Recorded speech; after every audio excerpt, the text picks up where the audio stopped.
शक्तिं विद्यां प्रयच्छ परमां परिभावयामि। 14/9/216 को पाठ 13वें सूत्र तक का भामती सहित पूर्ण हो गया था। इस बार अमेरिका के 2 व्यक्ति आए हैं श्रोता बन के। कारणत्वेन चाकाशादिषु यथा, वो 491 पृष्ठ। कारणत्वेन चाकाशादिषु यथा व्यपदिष्टोक्तेः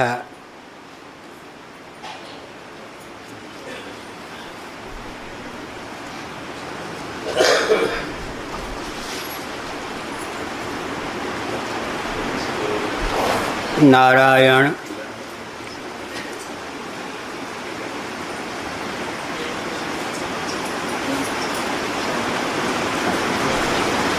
सांख्यों का पक्ष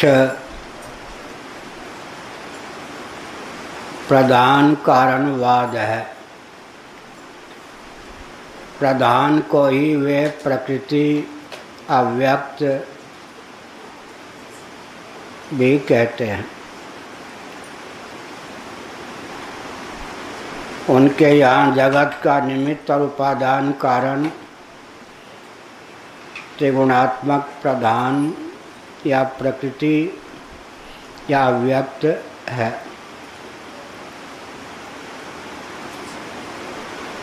निरीश्वर सांख्यवादी ईश्वर का अस्तित्व नहीं मानते, इसलिए जगत कारण के रूप में उनके यहाँ ईश्वर को कोई स्थान ही प्राप्त नहीं है। शेश्वर सांख्यवादी योगियों को कहते हैं।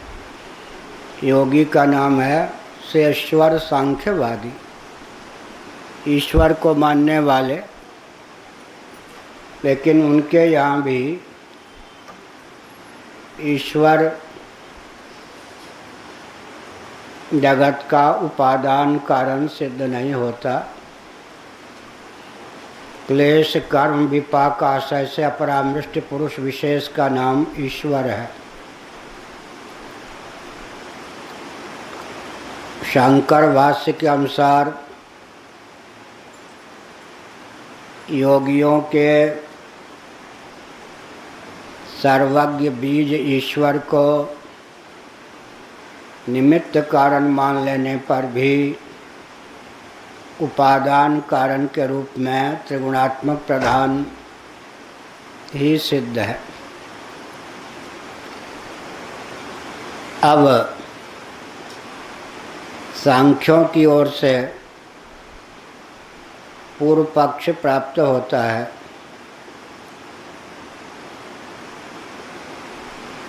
वेदांत सम्मत ब्रह्म को आप जगत का निमित्त और उपादान कारण मानते हैं। निमित्त कारण का अर्थ होता है निर्माता, उपादान कारण का अर्थ होता है कार्य के रूप में निर्मित होने वाला। निर्माता भी परमात्मा, निर्मित होने वाला भी परमात्मा। यह वेदांतों का पक्ष है। श्रीमद् भागवत के 11 स्कंद का एक श्लोक बहुत महत्वपूर्ण है। आत्मैव तदिदं विश्वं सृजते प्रभुः त्रायते त्राति विश्वात्मा ह्रियते हरतीश्वरः। सृष्टा भी भगवान, सृज्य भी भगवान, सर्जनहार भी भगवान और सृज्य भी भगवान, पालक भी भगवान, पाल्य भी भगवान, या पोष्टा भी भगवान और पालित होने वाले भी भगवान। जिसका संहार होता है वो भी भगवान और संहारक भी भगवान। हारी और हारक दोनों भगवान। अब सांख्यवादी कहता है उपनिषदों में सृष्टि परक वचनों में पर्याप्त विज्ञान है। विज्ञान का अर्थ होता है मतभेद, विगीति, विकुलता, विज्ञान, ये सब पर्यायवाचक शब्द हैं। विगीति, विकुलता, विज्ञान। एक जैसी स्वर लहरी सृष्टि के संबंध में श्रुतियों की नहीं परिलक्षित होती, तो सृष्टा परमात्मा का स्वरूप भी लड़खड़ा जाता है, सिद्ध नहीं हो पाता। जबकि हमारे यहाँ सांख्यों की दृष्टि में 24 तत्व अचित पदार्थों के प्रभेद के रूप में मान्य हैं, उनमें कहीं कोई अंतर नहीं पड़ता। उनमें जो प्रथम तत्व है प्रकृति अव्यक्त या प्रधान है, तो कार्य कारण भाव की संगति सुव्यवस्थित रीति से हम सांख्यों के यहाँ सध जाती है।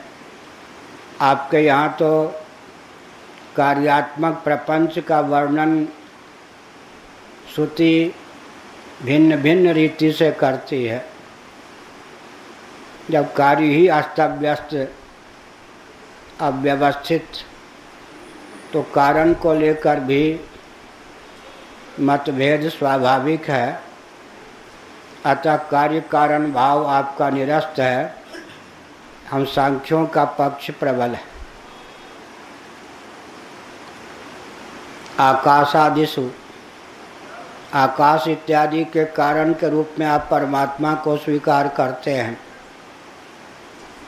लेकिन तैत्तिरीय उपनिषद में तस्मादात्मना आकाशात् सम्भूतः, आकाशात् वायुः, आकाश फिर वायु फिर तेज फिर जल फिर पृथ्वी की उत्पत्ति का वर्णन है। जबकि छांदोग्य श्रुति के 6ठे अध्याय में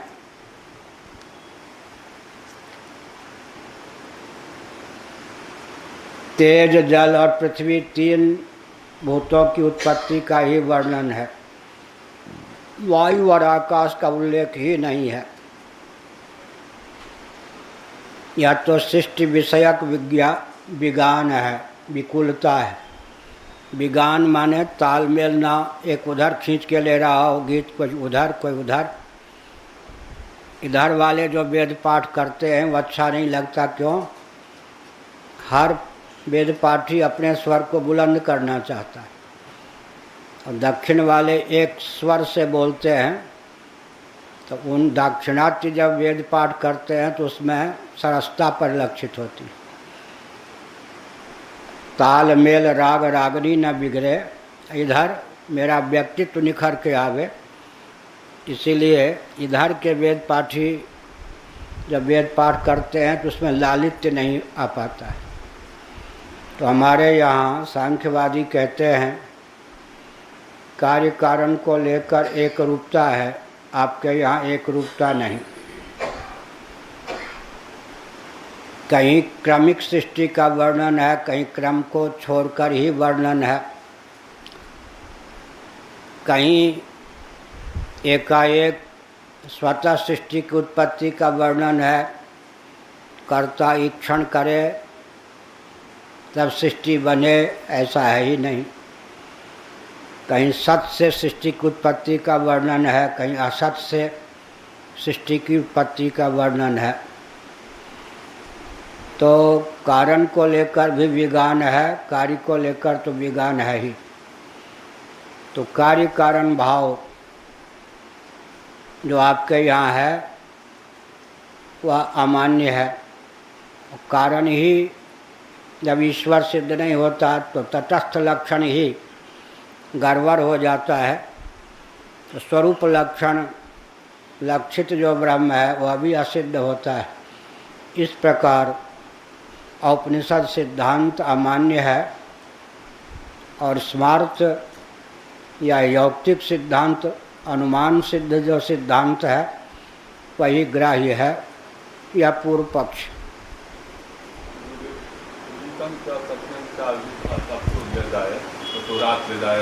फिर क्या हुआ?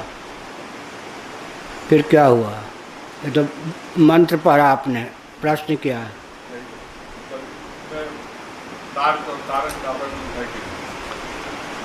कार्य कारण का वर्णन नहीं है, ये थोड़े कहा जा रहा है। एक सरीखा वर्णन नहीं है। क्या? एक सरीखा वर्णन नहीं है, कार्य कारण का वर्णन नहीं है तो प्रश्न ही नहीं है।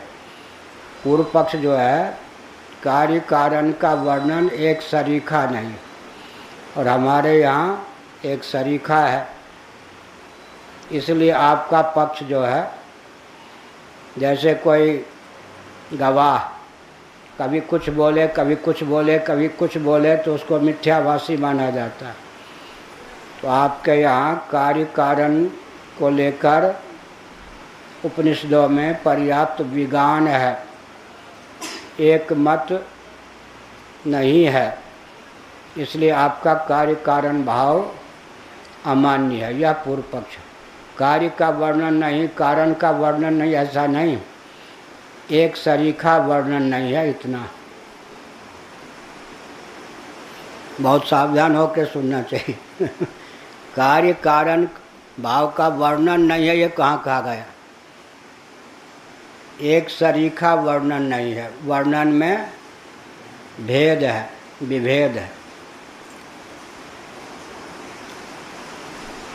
कारणत्वेन चाकाशादिषु यथा व्यपदिष्टोक्ते है। इसलिए यथा, जैसा कि हम सांख्यवादियों ने अपना पक्ष रखा उसी को मानना चाहिए। आपके यहाँ कार्य कारण भाव में विकूलता होने के कारण उसकी प्रामाणिकता असिद्ध है। प्रतिपादितम ब्रह्मणो लक्षणम जन्माद्यस्य यतः शास्त्रयोनित्वात् तत्व समन्वयात्, इन सूत्रों के माध्यम से भाष्यकार का कथन है कि ब्रह्म का लक्षण हमने पहले कह दिया, या सूत्रकार ने जो कहा उसके अनुरूप हमने उस पर भाष्य कर दिया। प्रतिपादितं च ब्रह्म विषयं गति सामान्यम वेदांत वाक्यानाम तत्व समन्वयात्, या जो चौथा सूत्र आया इसके माध्यम से पहले ही कह दिया सूत्रकार ने कि सृष्टा परमात्मा को लेकर समग्र उपनिषदों के वचन में सामंजस्य है, समन्वय है, एक रूपता है, कोई विज्ञान या विगीति नहीं है। ब्रह्म विषयम गति सामान्यम, सर्वेश्वर सर्वशक्तिमान सर्वव्यापक परमात्मा सृष्टा हैं, इस तथ्य का प्रतिपादन तैत्तिरीय प्रश्न इसी प्रकार से छांदोग्य आदि में सर्वत्र एक रूप ही है, यह पहले ही कह दिया गया है। प्रतिपादितं च प्रधानस्य अशब्दत्वम, साथ ही साथ नानुमानिक कहकर, आनुमानिक जो सांख्यवादी हैं उनके प्रधान कारणवाद का निराकरण भी कर दिया गया। क्या किया गया? जड़ वस्तु में ईक्षण मुख्य संभव नहीं है। ईक्षण माने संकल्प। यह नदी का किनारा अब ढहना ही चाहता है, यह स्थाणु ठूंठ अब गिरना ही चाहता है, यह छड़ी अब तुम पर बरसना ही चाहती है, यह चावल अब पकना ही चाहता है। ये सब जो उदाहरण हैं जड़ वस्तु में ईक्षण का अध्यारोप करके हैं, जबकि किनारा तो जड़ है, वो ढहना क्या चाहेगा। स्थान ठूंठ तो जड़ है, वो गिरना क्या चाहेगा। छड़ी अपने आप किसी पर बरसना क्या चाहेगी। ओदन चावल अपने आप पकना क्या चाहेगा। तो ईक्षण जो जड़ वस्तु को लेकर है औपचारिक प्रयोग है। सचमुच में ईक्षण या संकल्प जड़ वस्तु में संभव नहीं है। लेकिन यह जो सृष्टि चतुर्दश भुवनात्मक ब्रह्मांड अंदर बैठने में प्रतिबंध नहीं है। यह जो सृष्टि है इतना सुव्यवस्थित है, चतुर्दश भुवनात्मक ब्रह्मांड,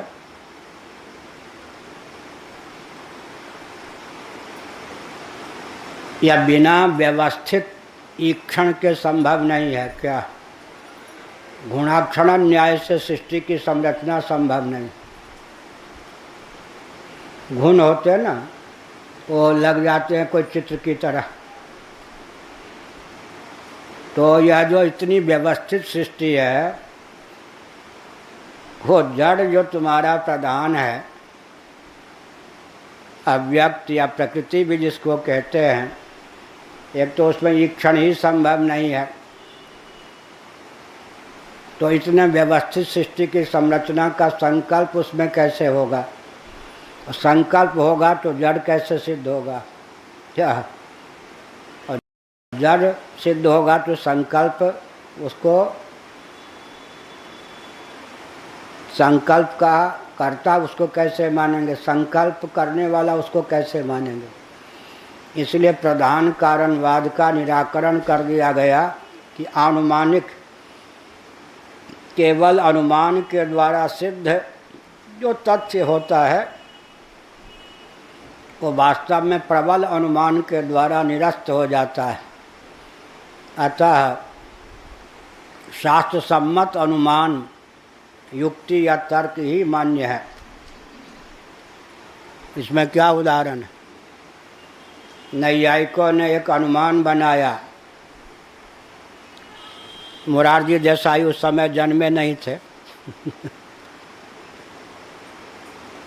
पुराना अनुमान है। नरमूत्र पेय है, मूत्र होने के कारण गोमूत्र के तुल्य। अब इस अनुमान में हेत्वाभास नहीं है। तार्किकों के द्वारा व्यवस्थित मर्यादा की सीमा में अनुमान में कोई विसंगति नहीं है। नरमूत्र पेय है, पक्ष भी आ गया, साध्य भी हो गया। हेतु क्या हो गया, मूत्र होने के कारण। दृष्टांत क्या हो गया, गोमूत्र वत्स, गोमूत्र। नैयायिकों ने कहा यह अनुमान सर्वथा दोष रहित है, हेत्वाभास नहीं है। लेकिन अमान्य क्यों है, क्योंकि नरमूत्र पेय है, शास्त्र सिद्ध नहीं है। गोमूत्र पेय है, शास्त्र सिद्ध है। भगवान भी जिसका मूत्र पीते हैं, भगवान का अवतार हो, भगवान भी गोमूत्र पीते या नहीं। इससे बढ़कर गोवंश की महिमा क्या होगी। गोमूत्र पेय है, शास्त्र सिद्ध है। नरमूत्र पेय है, शास्त्र के द्वारा असिद्ध है। बल्कि मूत्र का स्पर्श हो जाने पर भी स्नान आदि शुद्धि की अपेक्षा रहती है। तो अनुमान में कोई दूषण न होने पर भी शास्त्र विरुद्ध होने के कारण यह अनुमान निरस्त है। नैयायिकों ने अपने द्वारा निर्मित अनुमान का खंडन स्वयं कर दिया। इसलिए एक बार हम बोल रहे थे तो जज स्वामी जी बीच में कुछ नहीं बोले। बाद में कहा कि आपको पता है मैं जज था, वकील था। हमने कहा मालूम है। आपने तो बंटा ढार कर दिया, वज्रपात कर दिया हम लोगों पर। हमने कहा क्या कर दिया? हमने क्या कहा था? ईश्वर 3 प्रकार का होता है। भावुकों की कोरी भावुकता ने जिस ईश्वर को खड़ा किया है, उस ईश्वर की उपासना हम नहीं करते, न उस ईश्वर को हम लोग मानते हैं। अनुमानिकों की, तर्कना शक्ति के गुमानी, अनुमान के पक्षधरों की युक्ति ने जिस ईश्वर को सिद्ध किया है, अनुमानिक समधिगम्य जो ईश्वर है, उसको भी हम नहीं मानते। किस ईश्वर को हम मानते हैं? शास्त्रिक समधिगम्य ईश्वर को मानते हैं। उन्होंने कहा भावुकों की बात समझ में आ गई, अनुमान के द्वारा ईश्वर सिद्ध होगा, उसको भी आप नहीं मानेंगे। हमने कहा नहीं मानेंगे, ये तो अत्याचार है, अन्याय है। हमने कहा बिल्कुल नहीं है। कहाँ लिखा है? हमने कहा केनोपनिषद शंकर भाष्य पढ़िए। अनुमान सिद्ध जो पदार्थ होता है, कहीं अनुमान हेत्वा भाषादि दोषों से दूषित ना हो तो भी अनुमेय जो पदार्थ होता है, अनुमान के द्वारा सिद्ध है, अर्थक क्रियाकारिता उसमें नहीं होती। अर्थक क्रियाकारिता माने व्यवहारक क्षमता, व्यवहार की सिद्धि उसके द्वारा नहीं होती।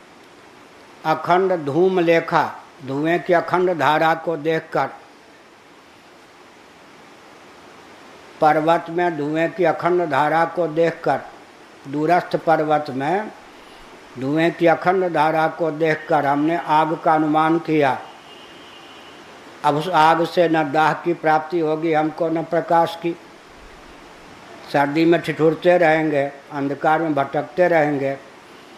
तो अनुमेय जो पदार्थ होता है, केवल कोरी तर्कना शक्ति के बल पर जो पदार्थ सिद्ध होता है, वो कार्यक्षम नहीं होता। इसलिए केवल अनुमान के द्वारा जो ईश्वर सिद्ध होता है, वो हमारे किसी काम का नहीं होगा। फिर हमारे पूज्य गुरुदेव ने बताया, परम आस्तिक श्री रामानुजाचार्य जी, उन्होंने अपने ब्रह्मसूत्र भाष्य में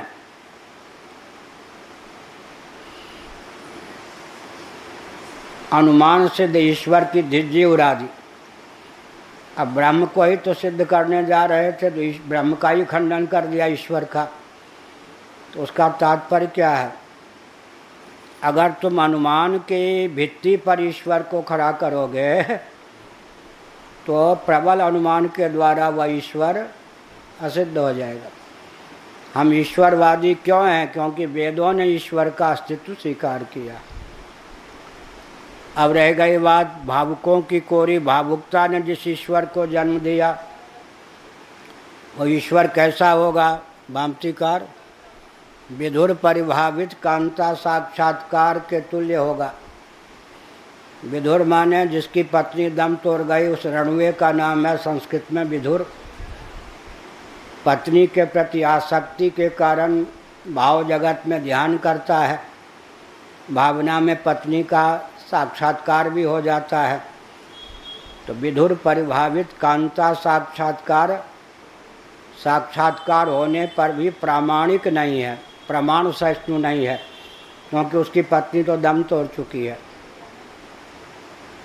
तो भावुकों की कोरी भावुकता ने जिस ईश्वर को खड़ा किया, अमुक अमुक ग्रंथों का नाम नहीं लेंगे, उनका ईश्वर हमारे लिए उपास्य नहीं हो सकता, क्योंकि वो बालू की भीत है। केवल तर्कना शक्ति के बल पर जो ईश्वर खड़ा किया गया, वो जगत रचना आदि में वो अक्षम रहेगा। सक्षम शब्द अशुद्ध होता है, अक्षम शब्द सिद्ध है। क्षम समर्थ नहीं होगा। इसलिए अंत में वेदैक समधिगम, वेद के द्वारा प्रतिपादित जो ईश्वर है, उसी में सचमुच में ईश्वर के समग्र लक्षण चरितार्थ होते हैं। अन्यों के ईश्वर काल्पनिक सिद्ध होते हैं। इसी प्रकार से केवल अनुमान के द्वारा जो प्रकृति या प्रधान या व्यक्त को सिद्ध किया गया वो बालू की भीत है। और एक बहुत विचित्र बात यह है कि आप वेदों को प्रमाण भी मानते हो और वैदिक ईश्वर से परहेज भी करते हो। कौन? सांख्यवादी। वेदों को प्रमाण मानते हैं ना, तभी तो इनको हम क्या कहते हैं, वैदिक दर्शन के प्रभेद में सांख्य भी है, योग भी है, पूर्व मीमांसा भी है, उत्तर मीमांसा भी है, न्याय भी है, वैशेषिक भी है, ये आस्तिक प्रस्थान है वेदों को प्रमाण मानने वाले। वेदों को प्रमाण माना और वेद सम्मत ईश्वर, तब वो क्या कहते हैं, वेदों में जो ब्रह्म लिखा है वो ब्रह्म का अर्थ है व्यापक, वो प्रकृति परक है ब्रह्म शब्द, न कि परमात्मा परक। परमात्मा परक नहीं, वहाँ ब्रह्म शब्द का प्रयोग, ब्रह्म माने व्यापक, उन्होंने कहा वो ब्रह्म जो है वो प्रकृति है। ऐसा मायाम तो प्रकृति विद्यात, आधा तीतर आधा बटेर, लेकिन माइनम तो महेश्वरम भी कहा ना, इसलिए आधा ले लिया आधा छोड़ दिया भी नहीं चलेगा, यही कहा। प्रधान कारणवाद का भी निराकरण हमने कर दिया।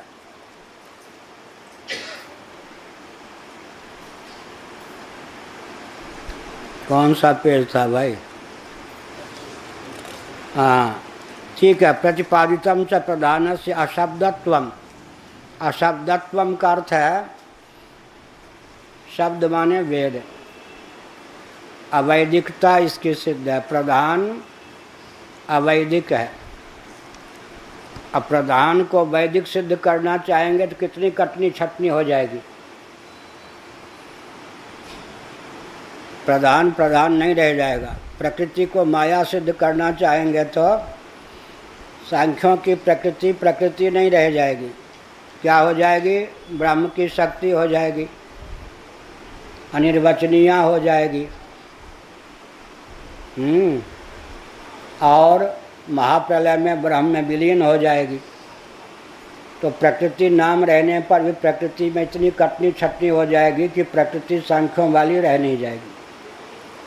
कुमारी कन्या कोई हो, अयोनिजा हो, क्या माता पिता से विहीन हो और कुमारी कन्या हो, उसी के समान सांख्यों की प्रकृति है।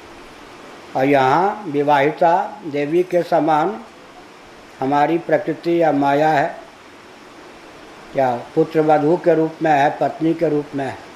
वहाँ आयोनिजा है, माने प्रधान किसी का कार्य नहीं है, प्रकृति किसी का कार्य नहीं है, या व्यक्त किसी का कार्य नहीं है। कुमारी है, ईश्वर के साथ उसका विवाह भी नहीं है। आयोनिजा तो भगवती सीता भी थी लेकिन राम जी से विवाहिता हुई। आयोनिजा तो द्रौपदी भी थी लेकिन पांडुपुत्र पांडव से विवाहिता हुई। तो अयोनिजा भी है और अविवाहिता भी है, और अविवाहिता ही रह जाती है। क्या सांख्यों की कौन? प्रकृति। तो सांख्यों की प्रकृति को हम जब ढालने लगेंगे, तब वेदांत के सांचे में ढालने लगेंगे तो माया बन जाएगी, ब्रह्म की शक्ति बन जाएगी, अनिर्वचनीय बन जाएगी, स्वतंत्र सत्य नहीं सिद्ध हो पाएगी। जासु सत्यता ते जड़ माया भास सत्य मोह सहाया वाली कहावत चरितार्थ होगी। खोल के बोलें तो कम पाठ चलता है। ये एमएससी हैं गणित में। हाँ,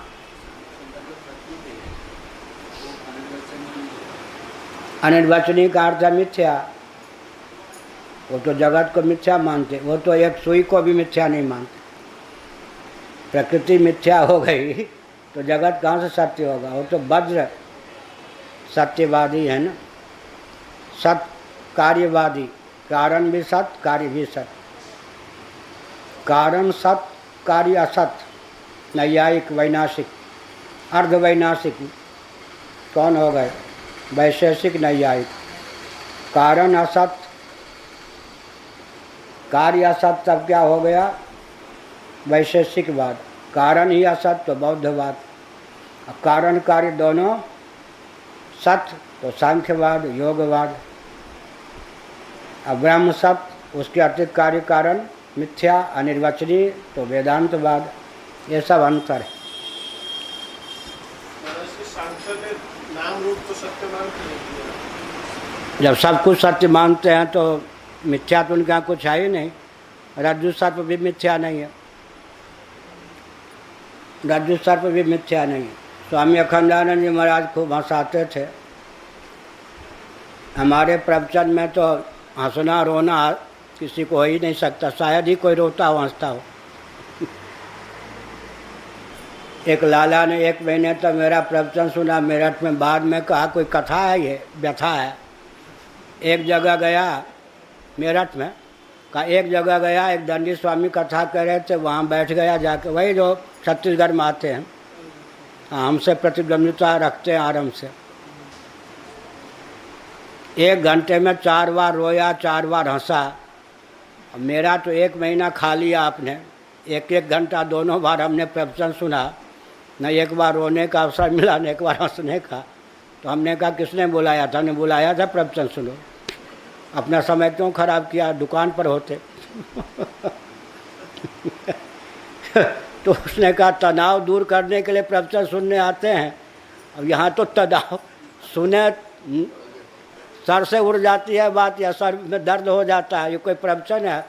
हमने कहा ब्रेन हेमरेज की इच्छा हो तो हमारे प्रवचन में आओ। हंसी खेल वाला प्रवचन तो है नहीं। जीवन की ग्रंथि सुलझाने के लिए क्या, अब कोई कहीं हाई कोर्ट में तबला ढोलक पहुंचाओ, अब वकील आ करके बोले और जज हु करके निर्णय दे तो न्यायालय होगा हो क्या? वो भी अपनी जगह ठीक है, करुण रस भी है, ये सब है। किसका? सबसे बड़ा लाभ तो हमको हुआ, हमने विद्यार्थी जीवन में अपने आप पढ़ा सांख्य योग, योग अपने आप पहले पढ़ा। सबसे बढ़िया लाभ मेरी दृष्टि में है, वेदांतियों ने जो बंटा ढार कर दिया है अहम को ब्रह्म मान के आत्मा मान के, सांख्यों के यहाँ वो अहम जो है कितने नंबर की प्रकृति विकृति है? दूसरे नंबर प्रकृति विकृति, महत्तत्व फिर अहम तत्व। जड़ वस्तुओं में उसका स्थान तीसरा है। मूल प्रकृति 1, महत्तत्व 2, अहम तत्व 3। प्रकृति विकृति में उसका स्थान दूसरा है। महत्तत्व प्रथम, प्रकृति विकृति फिर अहम तत्व। तो हमको योग दर्शन ने बहुत लाभ दिया। आजकल के वेदांती सब अहंकार को ही आत्मा मानते, अहम ब्रह्मास्मि में अहम का अर्थ ही नहीं समझ पाते। मेरी दृष्टि में अहम के शोधन में बहुत बड़ा उपकारक सांख्य और योग है। क्योंकि हम योग दर्शन को पहले गर्मी छुट्टी में पातंजल योग प्रदीप कहीं मिल गए, किसी के घर में थे, तो हमने पूरा पढ़ा अपने आप, तो हमको इससे बहुत लाभ हुआ। और नहीं तो फिर आजकल के वेदांती टटोलो तो सब अहंकार को ही आत्मा मानते, इसलिए उनका अहंकार ही ब्रह्म बन जाता। अहम के शोधन में सांख्य और योग का आलम्बन सबसे बड़ा है, क्योंकि उनके यहाँ तो जड़ वस्तुओं में अहम का तीसरा स्थान है, जड़ है और तीसरा स्थान है, प्रकृति विकृति की दृष्टि से दूसरा स्थान है। इतना उपकार तो हम योग और सांख्य का मानते हैं, भूल नहीं सकते। नहीं तो हम भी आजकल के वेदांती की तरह होते, यूँ छाती तान के अहम को ही आत्मा मान के घूमते रहते। गुरुजी, जड़ और मिथ्या में क्या भेद है? हाँ, जड़ और मिथ्या में क्या है? जड़ और मिथ्या में क्या भेद है? इसका अर्थ क्या हुआ? किसी के यहाँ जड़ भी सत्य है, किसी के यहाँ जड़ मिथ्या है। मिथ्या रस्सी में सर्प क्या है? सर्प में रस्सी, चलो उल्टा उदाहरण लो, सर्प में रस्सी का भ्रम हो जाए तो रस्सी जड़ है या चेतन? सर्प में रस्सी का भ्रम, लो जी, सर्प में रस्सी, रस्सी जड़ है या चेतन? अब मिथ्या है या सत्य? किसी के यहाँ जड़ वस्तु मिथ्या है, किसी के यहाँ जड़ मिथ्या नहीं है। सांख्यों के यहाँ जड़ कोई भी वस्तु मिथ्या नहीं है, तो जड़ वस्तु मिथ्या नहीं है। किसी के यहाँ जड़ मिथ्या है, किसी के यहाँ जड़ सत्य है। जो जड़ है वो मिथ्या है, वो वेदांती कहेंगे, और नहीं कह सकते। वेदांती भी शंकर वेदांती। बाकी तो श्री रामानुजाचार्य कहाँ, रामानुजाचार्य जी के एक थे विद्वान, एक राज दरबार में अद्वैती विद्वान थे, दोनों में शास्त्रार्थ हुआ। श्री रामानुजाचार्य के जो पंडित थे विद्वान, वो दावपेन शास्त्रार्थ का अधिक जानते थे, और शंकर वेदांत वाले विद्वान तो थे लेकिन दावपेन शास्त्रार्थ के कम जानते थे, हार गए बेचारे। अब राजा तो वेदांती था, अद्वैती। राजा से उसने कहा कि मैंने शुक्ति रजत को सत्य सिद्ध कर दिया, अब हमको राज दरबार से पुरस्कार मिलना चाहिए। उसने कहा लाओ भाई, मुहर लाओ, लेटर पैड लाओ। मेरे राज्य की सीमा में जितनी शुक्ति रजत सब दक्षिणा में पंडित जी को भेंट। क्या मिला फिर, समझ गए? मेरे राज्य की सीमा में जितनी शुक्ति रजत, सीपी में चांदी, पंडित जी आपका हमारे कार्यकर्ता बटोरने में साथ देंगे। अब जितना बोरी के बोरे, टन के टन जितने चांदी चाहें ले जाइए, क्योंकि आपने चांदी को सत्य सिद्ध किया। अब बेचारा जीत के भी हार गया। क्या पुरस्कार मिला? क्या मिला? मेरे राज्य में जितना भी शुक्ति रजत है, सीपी में चांदनी का विभ्रम, क्योंकि आपने सत्य सिद्ध किया है, तो आप तो ये नहीं कह सकते कि दक्षिणा नहीं है। सारी चांदी आपके नाम, बटोर के ले जाइए। बेचारा अपना समूह लेकर लौटा है। जो जड़ है वो मिथ्या है, ऐसा सिद्धांत वेदांतियों का है, नैयायिकों का नहीं, वैशेषिकों का नहीं, वैष्णवाचार्यों का नहीं, कश्मीरी वेदांतियों का नहीं। बहुत हाँ,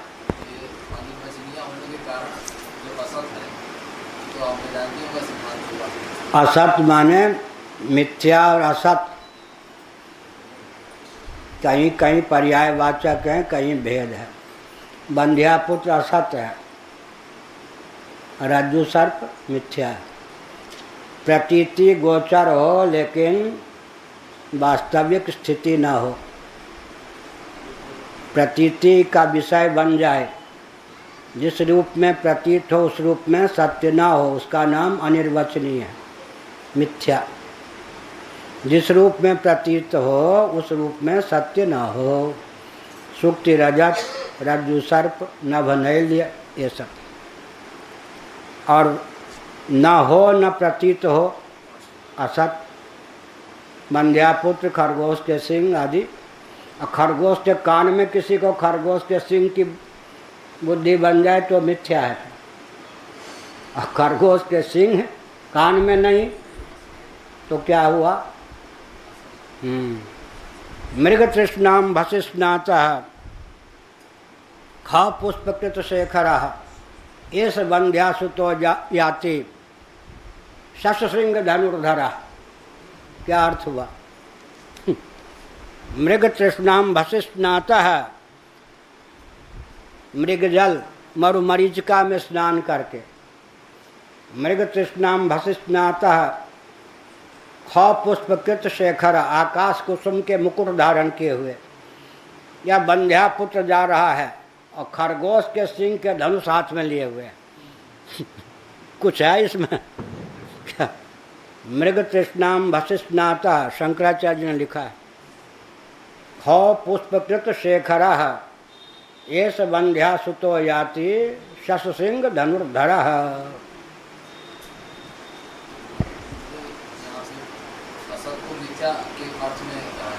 कहाँ असत इसमें कहाँ है? असत शब्द का प्रयोग है क्या? अब आप लगाओ मिथ्या कहा या असत कहा।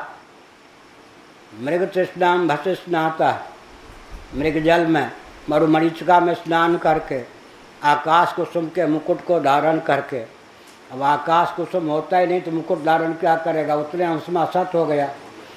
मृग तृष्णा की प्रतीति तो होती है, उतने अंश मिथ्या का उदाहरण हो गया। एस बंध्या सुत हो जाती, यह असत का उदाहरण हो गया। सस श्रृंग धनुर्धरा, यह हो गया असत का उदाहरण। मृग तृष्णाम भसिष्णाता, मिथ्या का उदाहरण हो गया।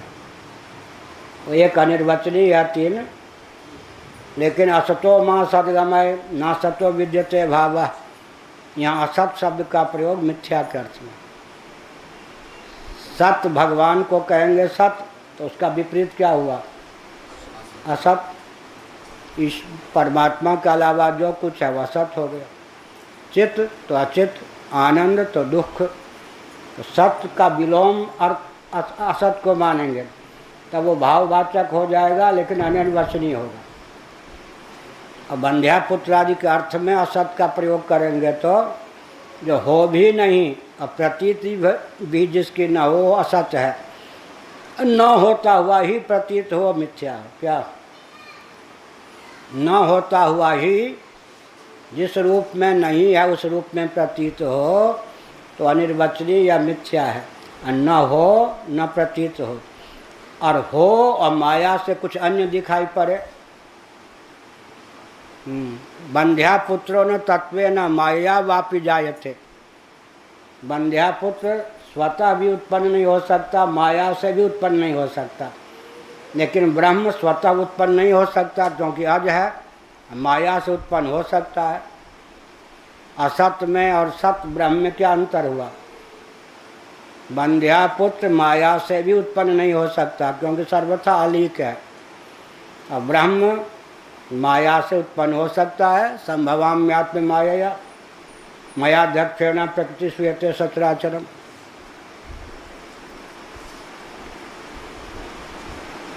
तत्रेदमपरमाशंक्यते, आशंक्यते, अब अपर, यद्यपि सांख्यों के पक्ष का निराकरण कर दिया गया। लो 3 पंक्ति में ये घंटे लग गए।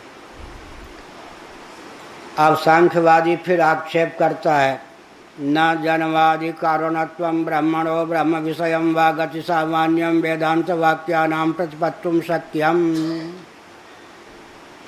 जन्मादि कारणत्व ब्रह्म में आप लोग मानते हो, जन्माद्यस्य यतः, जिससे यतो वा इमानि भूतानि जायन्ते, जिससे जगत की उत्पत्ति स्थिति समृद्धि होती है, वह ब्रह्म है। उस ब्रह्म को लेकर और सर्वत्र ब्रह्म की एक रूपता को लेकर वेदांत वाक्यों की प्रवृत्ति है, ऐसा आप सिद्ध नहीं कर सकते। यह कौन, सांख्यों का पूर्व पक्ष। भला क्यों, कस्मात् विज्ञान दर्शनात्, क्योंकि श्रुतियों में सृष्टि परक वचनों में विज्ञान परिलक्षित है। तो तटस्थ लक्षण आपका गड़बड़ा गया। जगत को स्वीकार करोगे तब तो तटस्थ लक्षण लक्षित ब्रह्म का ज्ञान होगा ना। तटस्थ एक है स्वरूप लक्षण, एक तटस्थ लक्षण। तो जन्माद्यस्य यतः जब कहते तटस्थ लक्षण लक्षित भगवान का वर्णन किया गया। अथातो ब्रह्म जिज्ञासा जन्माद्यस्य यतः शास्त्र योनित्वात् तत्व समन्वयात्, ये 4 सूत्र हो गए ना।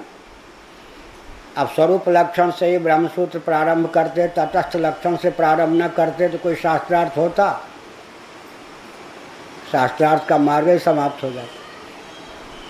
इसीलिए तटस्थ लक्षण लक्षित ब्रह्म को जब सामने रख दिया तो सांख्य इत्यादि को आक्षेप करने का अवसर मिल गया।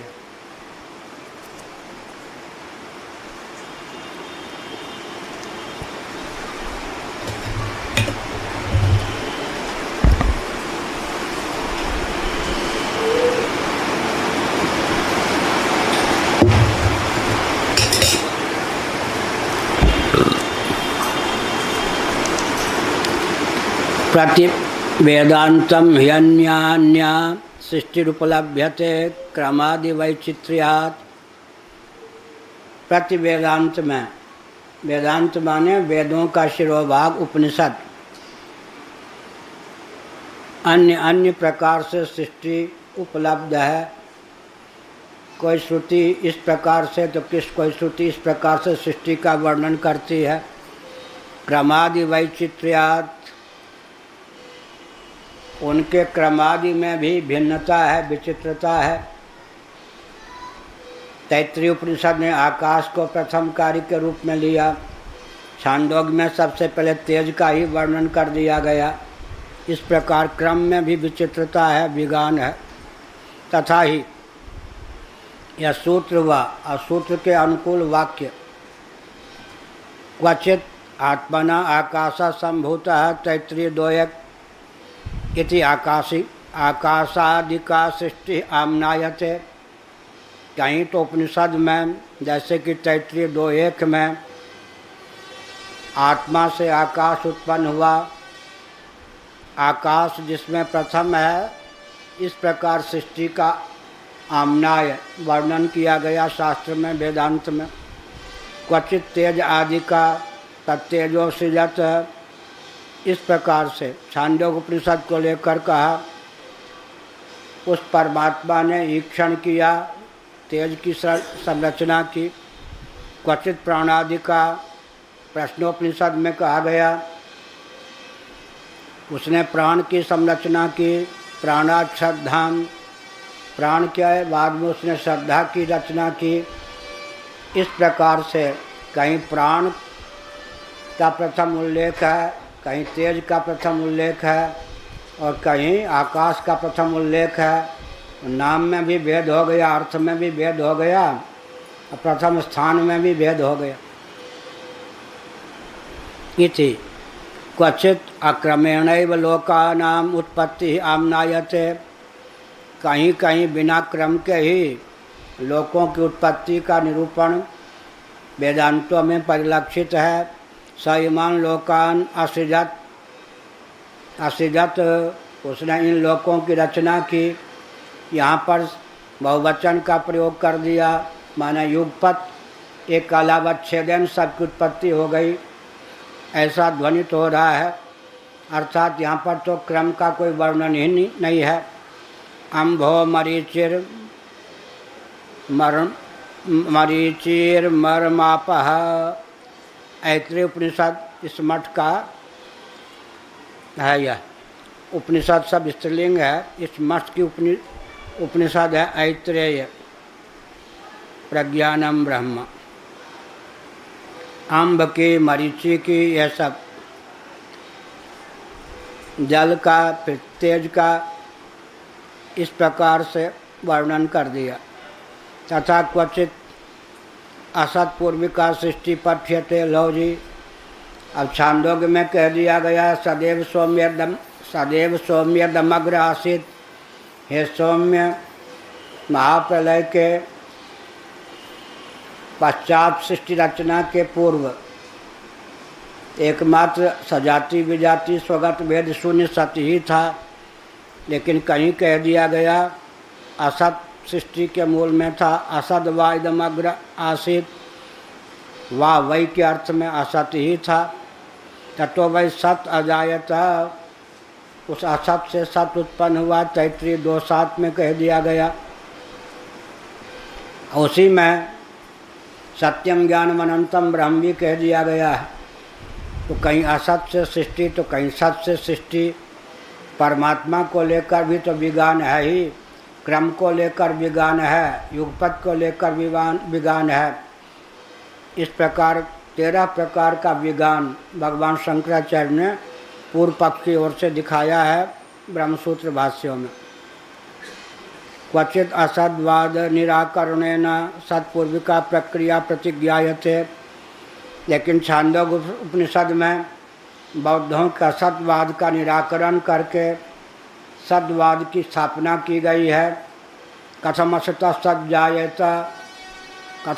सज्जायेत तद्धैकाहु असदेव इदम अग्रे आसीत। एक माने बौद्धों का यह कथन है, सृष्टि रचना के पूर्व महाप्रलय की दशा में सजाति विजाति स्वगत भेद शून्य असत ही था। इति उपक्रम्य, ऐसा पूर्व पक्ष के रूप में वाक्य को प्रस्तुत किया गया। कुतस्तु खलु सौम्येवं स्यात् इति होवाच, कथम असतः सज्जायेत इति सत्वेव सौम्यदमग्र आसीत। लेकिन हे सौम्य, ऐसा कैसे हो सकता है कि अभावात्मक असत से सत की उत्पत्ति हो। यहाँ जगत को सत मान लिया गया और परमात्मा के स्थान पर असत को मूल मान लिया गया। पूर्व पक्ष है। जब हम असत कहते हैं तो उसका अर्थ क्या है? अव्यक्त। पूर्व पक्ष का निराकरण करना हो तो पूर्व पक्ष में असत शब्द का प्रयोग होगा, अभावार्थक। और जब हम अपने पक्ष में कहेंगे कि असत से सत की उत्पत्ति हुई तो वहाँ असत का अर्थ होता है व्यक्त, सत का अर्थ होता है व्यक्त। क्या यहाँ जो असत शब्द का प्रयोग किया गया है सिद्धांत में, वहाँ असत का अर्थ है अव्यक्त, असत का अर्थ है व्यक्त, दृष्टिगोचर, परिलक्षित, अदृष्टिगोचर, अपरिलक्षित, वो हो गया असत। जब हम बौद्धों का निराकरण करेंगे वहाँ असत का अर्थ है अभावात्मक, और यहाँ पर अव्यक्त के अर्थ में असत शब्द का प्रयोग है, वहाँ अभावात्मक, अभाव के शून्य के अर्थ में नैरात्म्यवाद, माने शून्य के अर्थ में, अभाव के अर्थ में असत का प्रयोग है। यह सब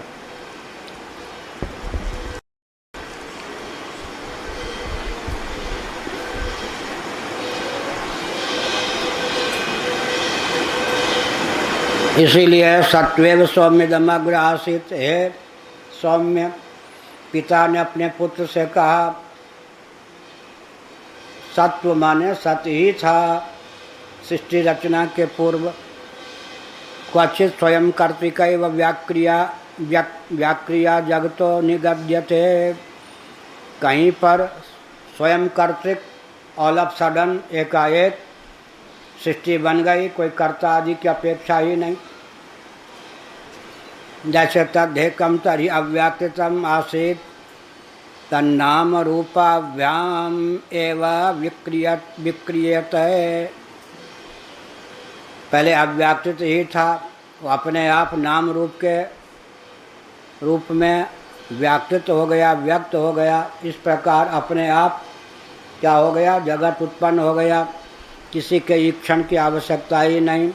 इति एवं अनेकधा विप्रतिपत्ते है वस्तुनि च विकल्पस्य अनुपपत्ते है। इतना वाक्य याद रखना चाहिए, वस्तुनि विकल्पस्य अनुपपत्ते है। च को हटाकर वस्तुनि विकल्पस्य अनुपपत्ते है। क्रिया में विकल्प होता है, वस्तु में विकल्प नहीं होता, नियम है। क्रिया में विकल्प हो सकता है, वस्तु में विकल्प नहीं होता। पूर्व पक्ष है, लेकिन ये पंक्ति बहुत महत्वपूर्ण। तो सृष्टि तो वस्तु है ना, यज्ञ दान तप इत्यादि क्रिया हैं। सृष्टि तो वस्तु है, द्रव्य है, पदार्थ है, तत्व है। इसमें भाई बना होगा तो किसी क्रम से बना होगा, ऐसे ही बना होगा, 3 और 2 5 ही होता है। तो कारण को लेकर भी विज्ञान हो गया, कार्य को लेकर विज्ञान हो गया। बिना कारण, बिना कर्ता के कार्य की उत्पत्ति हो गई। कहीं क्रम से उत्पत्ति हो गई, कहीं विक्रम ही उत्पत्ति हो गई। कहीं क्रम में संख्या की वृद्धि हो गई, कहीं क्रम में संख्या की न्यूनता हो गई। इन सब जगत वालों को देखकर मालूम पड़ता है कि तुम्हारे यहाँ न सृष्टि व्यवस्थित है, न सृष्टा व्यवस्थित है। तुम्हारा सारा सिद्धांत बालू की भीत के समान निरस्त करने योग्य है। पूर्व पक्ष। पूर्व पक्ष क्यों कहते हैं? नहीं तो सिद्धांत ही समझ ले। ये आकाशवाणी है, ये आकाशवाणी है, बीच बीच में कहा जाता है ना। तो शास्त्रों में यह भी निर्धारण करना बहुत कठिन होता है कि पूर्व पक्ष चल रहा है, उत्तर पक्ष। उरियावादी का के प्रति बहुत आस्था रखते थे स्वामी खंडानी महाराज। कहते थे बाबा शंकरानंद कभी बोल देते थे पूर्व पक्ष उत्तर पक्ष, उत्तर पक्ष को पूर्व पक्ष, निंदा के अर्थ में नहीं, सुदय बुध नहीं रहते ऐसे, फिर हमको देखकर मुस्कुरा देते थे। अजय पैरा पूरा हो जाए। एवं अनेकधा विप्रतिपत्ति है वस्तुनि च विकल्पस्य अनुपत्ति है न वेदांत वाक्यानाम जगत कारणावधारण पड़ता न्याय्या। इस प्रकार से वस्तु में तो विज्ञान संभव नहीं है जी। विक्रिया माने क्रिया में, हाँ क्रिया में विज्ञान तो ठीक है, विकल्प क्रिया में विकल्प तो ठीक है, वस्तु में विकल्प ठीक नहीं। घट है तो घट ही है, पट है तो पट ही है, जैसा है जो क्रम है वही है। सृष्टि बनी होगी तो किसी क्रम से ही बनी होगी। क्रिया में तो कह सकते हैं घोड़े से जाए, पैदल जाए, मोटरसाइकिल से जाए, जीप से जाए, जाए ना जाए, लेकिन यहाँ तो विकल्प नहीं चलता, या हाँ विकल्प नहीं चलता है वस्तु में।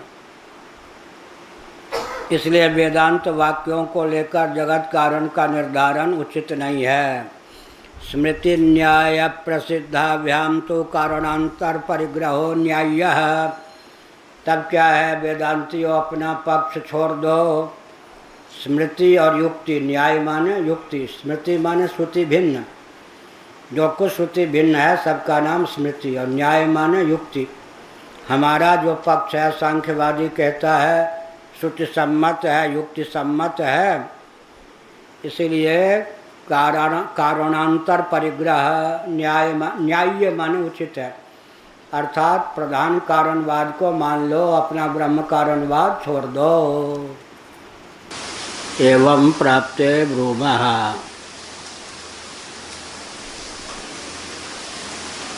सत्यपि प्रतिवेदान्तं सिज्यमानेषु आकाशादिषु क्रमादिद्वारेण द्वारके विगाने न षष्ठरि किंचित् विगानमस्ति।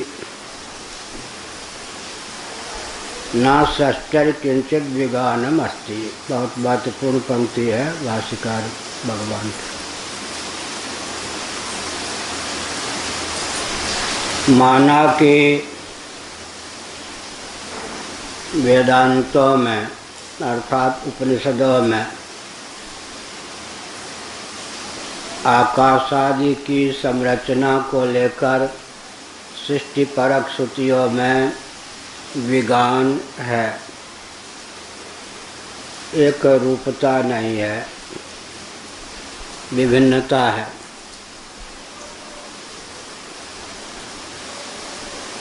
तथापि सृष्टा जो परमात्मा है उसको लेकर श्रुतियों में किसी प्रकार का विज्ञान नहीं है।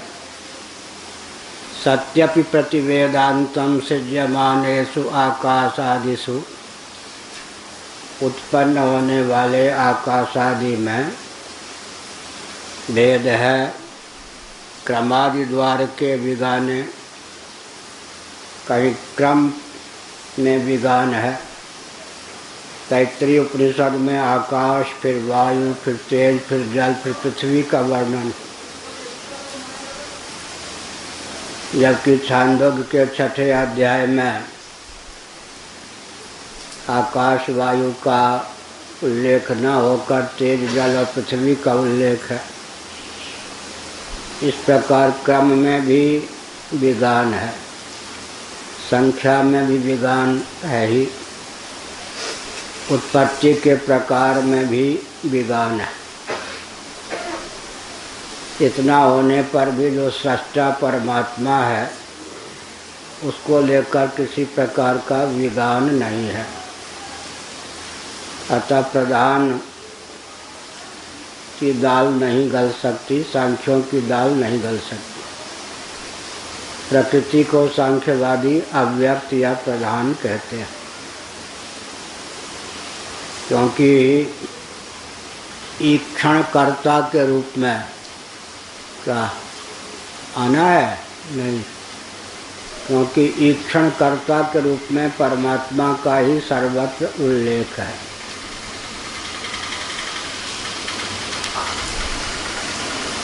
साथ ही साथ तस्माद् वा एतस्मादात्मना आकाशः सम्भूतः। यहाँ पर तो स्पष्ट ही आत्म तत्व या परमात्म तत्व या ब्रह्म तत्व उपादान कारण सिद्ध होता है। तदैक्षत शोकामयत सईक्षण चक्रे आदि स्थलों में वह निमित्त कारण संकल्प कर्ता सिद्ध होता है। तो ब्रह्म की ही अभिन्न निमित्तोपादान कारणता का वर्णन श्रुतियों में परिलक्षित है। इसको लेकर किसी प्रकार का विज्ञान उपनिषदों में नहीं। कुतः भला कैसे? यथा व्यपदिष्टोक्तयः यथा भूतो हि एकस्मिन् वेदान्ते सर्वज्ञः सर्वेश्वरः सर्वात्मैको द्वितीयः कारणत्वेन व्यपदिष्टः तथा भूत एव वेदान्तान्तरेष्वपि व्यपदिश्यते।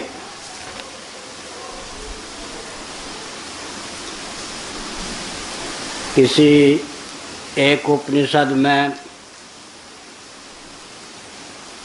जैसे परमात्मा को सर्वज्ञ सर्वेश्वर सर्वात्मा अद्वितीय कारण रूप से स्थापित किया गया है, या परमात्मा कारण रूप से उपदिष्ट हुआ है, वैसे ही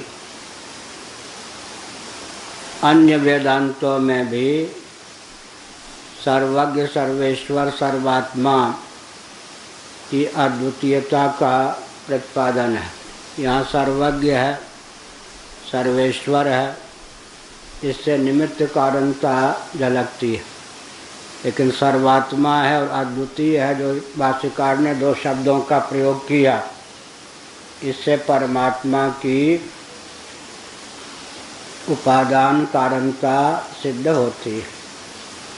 तो वेदांतों में अभिन्न निमित्तोपादान कारण के रूप में परमात्मा का उल्लेख किया गया है।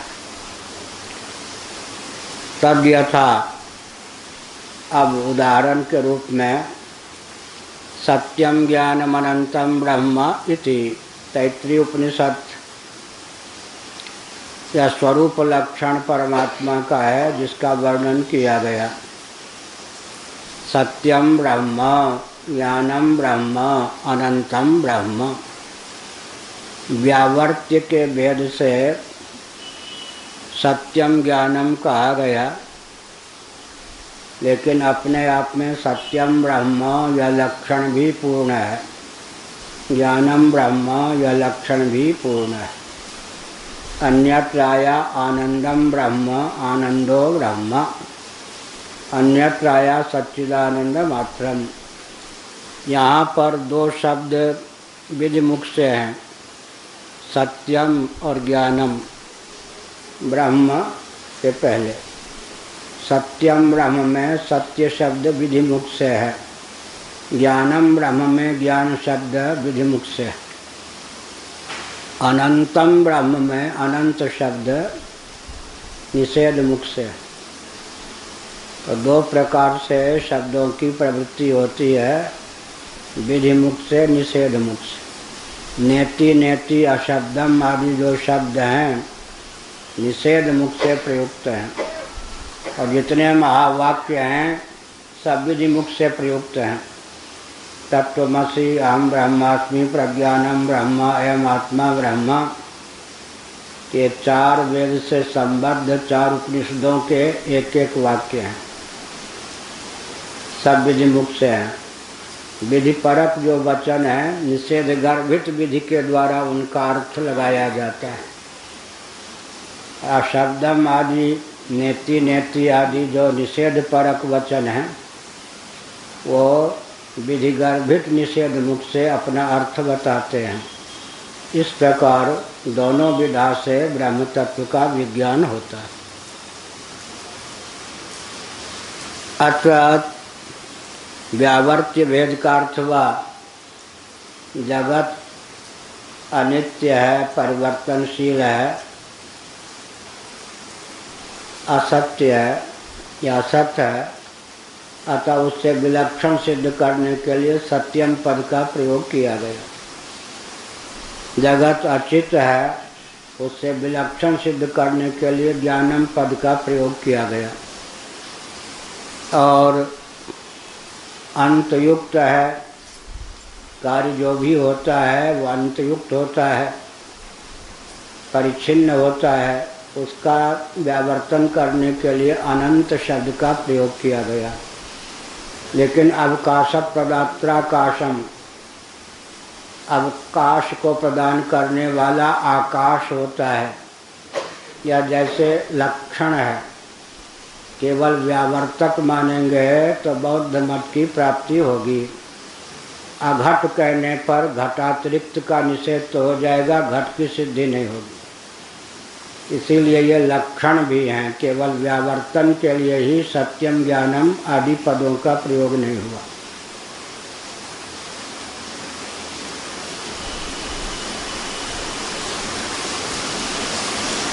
अत्र तावद् ज्ञान पदे परेण च तद्विषयेण कामयितृत्ववचनेन चेतनं ब्रह्म न्यरूपयत्। यहाँ सत्यम ज्ञानम अनंतम ब्रह्म में ज्ञान पद का शब्द का प्रयोग किया गया।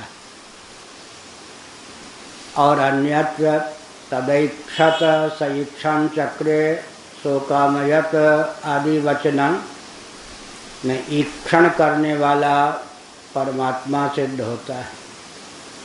तो ईक्षण मुख्य तो चेतन में ही संभव है, और जो ज्ञान स्वरूप होता है वह अचित हो ही नहीं सकता।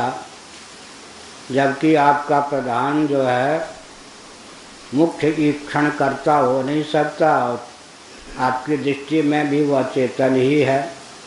अतः प्रधान कारणवाद की दाल औपनिषद सिद्धांत के आगे नहीं गलती। हाँ, भी कोई क्रिया में लेंगे या क्या ईक्षण जो क्रिया है? ईक्षण माने संकल्प। वो भी इच्छा होगी या कोई क्रिया है? जानाति इच्छति करोति यह क्रम है। क्या क्रिया के मूल में इच्छा शक्ति, व्यवस्थित जो क्रिया होती है उसके मूल में इच्छा शक्ति होती है। इच्छा शक्ति के मूल में ज्ञान शक्ति होती है। बिना ज्ञान के इच्छा नहीं, बिना इच्छा के कर्म नहीं। जानाति इच्छति करोति, ईक्षण संकल्प का नाम। वो क्रिया भी है, क्रिया का हेतु भी। चलो कुछ तो पूछ ही दिया। क्रिया नहीं होती जैसा हाँ, तो बोलते तो ठीक हैं, लेकिन नैष्ठिका ब्रह्मचारी बाप बन सकता है क्या? लेकिन विवाह कर ले तब। उपकुर्बान ब्रह्मचारी विद्यालय में गुरुकुल में पढ़ने वाला पिता तो नहीं हो सकता, लेकिन विवाह कर ले तो हो सकता है या नहीं? ईक्षण क्रिया की सिद्धि माया से युक्त होने पर होती है, स्वतः नहीं। मायिक ईक्षण क्रिया की सिद्धि शबल ब्रह्म में होती है। कौन? श्यामात् शबलम प्रपद्ये, छांदोग्योपनिषद। माया युक्त मयाध्यक्षेण प्रकृति सूयते सचराचरम हेतुना नेन कौन्तेय जगद विपरिवर्तते मम योनिर्महद् ब्रह्म तस्मिन् गर्भं दधाम्यहम्। ईक्षण संकल्प की सिद्धि माया योग से। शक्तिमान परमात्मा ईक्षण करता है, तभी तो महासर्ग के बाद ईक्षण होता है। प्रलय काल में ईक्षण थोड़े होगा। अत्र तावद् ज्ञान शब्दे परेण च तद्विषयेण कामायितृत्ववचनेन चेतनं ब्रह्मन् न्यरूपयत्। ब्रह्म चेतन है, यह सिद्ध हो गया। आपका प्रधान तो चेतन होने से रहा है ही नहीं, तो आपके प्रधान में तो इच्छित्व भी संभव नहीं, चेतन ही वह नहीं। अपर प्रयोज्यत्वेन ईश्वरं कारणम अब्रवीत। इसलिए ईश्वर को ही कारण माना गया है। ब्रह्म जब माया शक्ति से युक्त हो जाता है तब उसका नाम ईक्षणकर्ता नियामक ईश्वर हो जाता है। वो दूसरों का नियमन करने में समर्थ होता है और दूसरों की उत्पत्ति बिना ईक्षण के संभव नहीं है। ईक्षण चेतन के द्वारा ही संभव है। तद विषयेणैव परेण आत्मशब्देन शरीरादिकोश परंपरया चांतर अनुप्रवेशेन सर्वेषां अंतः प्रत्यगात्मानं निरधारयत्। अनेन जीवेन आत्मनानुप्रविश्य नाम रूपे व्याकरवाणी। ये सब श्रुतियाँ परमात्मा ने ईक्षण किया, उसके बाद पृथक पृथक तेज जल पृथ्वी या आकाश वायु तेज जल पृथ्वी की उत्पत्ति हुई, लेकिन वे सब आपस में मिले नहीं, संघ नहीं बना। बिहार में संघ क्यों नहीं बनता? इसीलिए अब वो तीनों फूट के समान खड़े हो गए। कौन? तेज जल पृथ्वी। या 5 ले लें तो आकाश वायु तेज जल पृथ्वी। अपंचीकृत पंचभूतों की रचना तो हो गई, लेकिन ये खड़े हो गए, मिल नहीं पाए एक दूसरे से। तब भगवान ने क्या किया? जीवेन आत्मना अनुप्रविश्य, इनमें भगवान ने क्या किया? प्रवेश होकर के इनको मिला दिया। चेतन के अनुप्रवेश से फिर क्या हुआ? ये संगत हो गए, संगठित हो गए। तब क्या हुआ? जैसे ये हैं, हथेली के बल पर ये अलग भी हैं एक भी हैं, ऐसे कर लिया तो एक भी हो गए।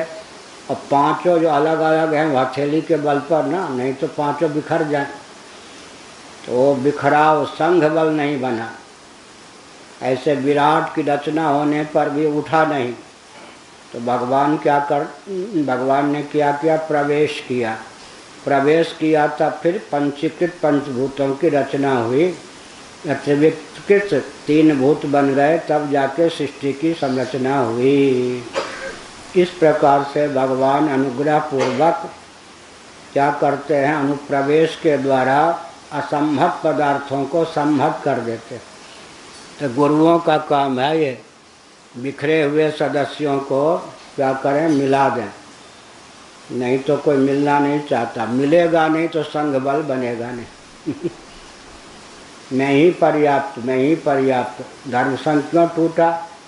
हर व्यक्ति सोचने लगा मैं ही पर्याप्त। तो बिहार में संगठन क्यों नहीं? पंजाब में जो 2-4 व्यक्ति सोचते मैं ही अकेले पर्याप्त हूँ। मिलते नहीं हृदय से नहीं मिलते तो संघ बनेगा ही नहीं। यही कहा। तद विषयेणैव परेण आत्मशब्देन शरीरादिकोश परंपरया चांतर अनुप्रवेशेन। नीचे से ऊपर लेंगे तो अन्नमय कोश, प्राणमय कोश, मनोमय कोश, विज्ञानमय कोश, आनंदमय कोश। ये 5 कोश। 3 प्रकार की शक्ति जीव को प्राप्त है। ज्ञान शक्ति, इच्छा शक्ति, क्रिया शक्ति।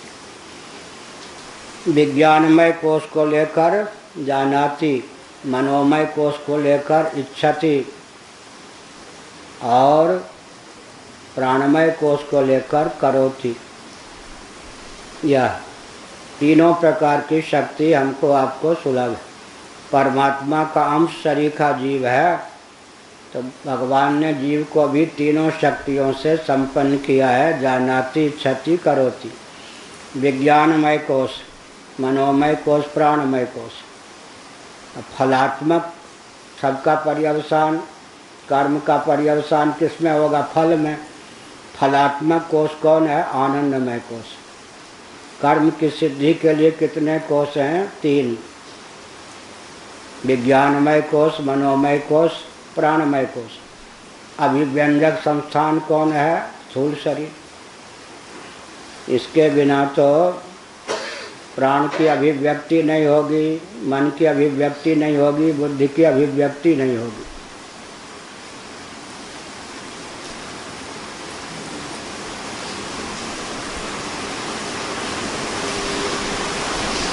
अनेन जीवेन आत्मना, तो परेण आत्म शब्देन, श्रुति अपनी ओर से लगानी पड़ेगी। शंकराचार्य ने शब्द का कर्षण करूँगा, ज़्यादा तेज है भाई,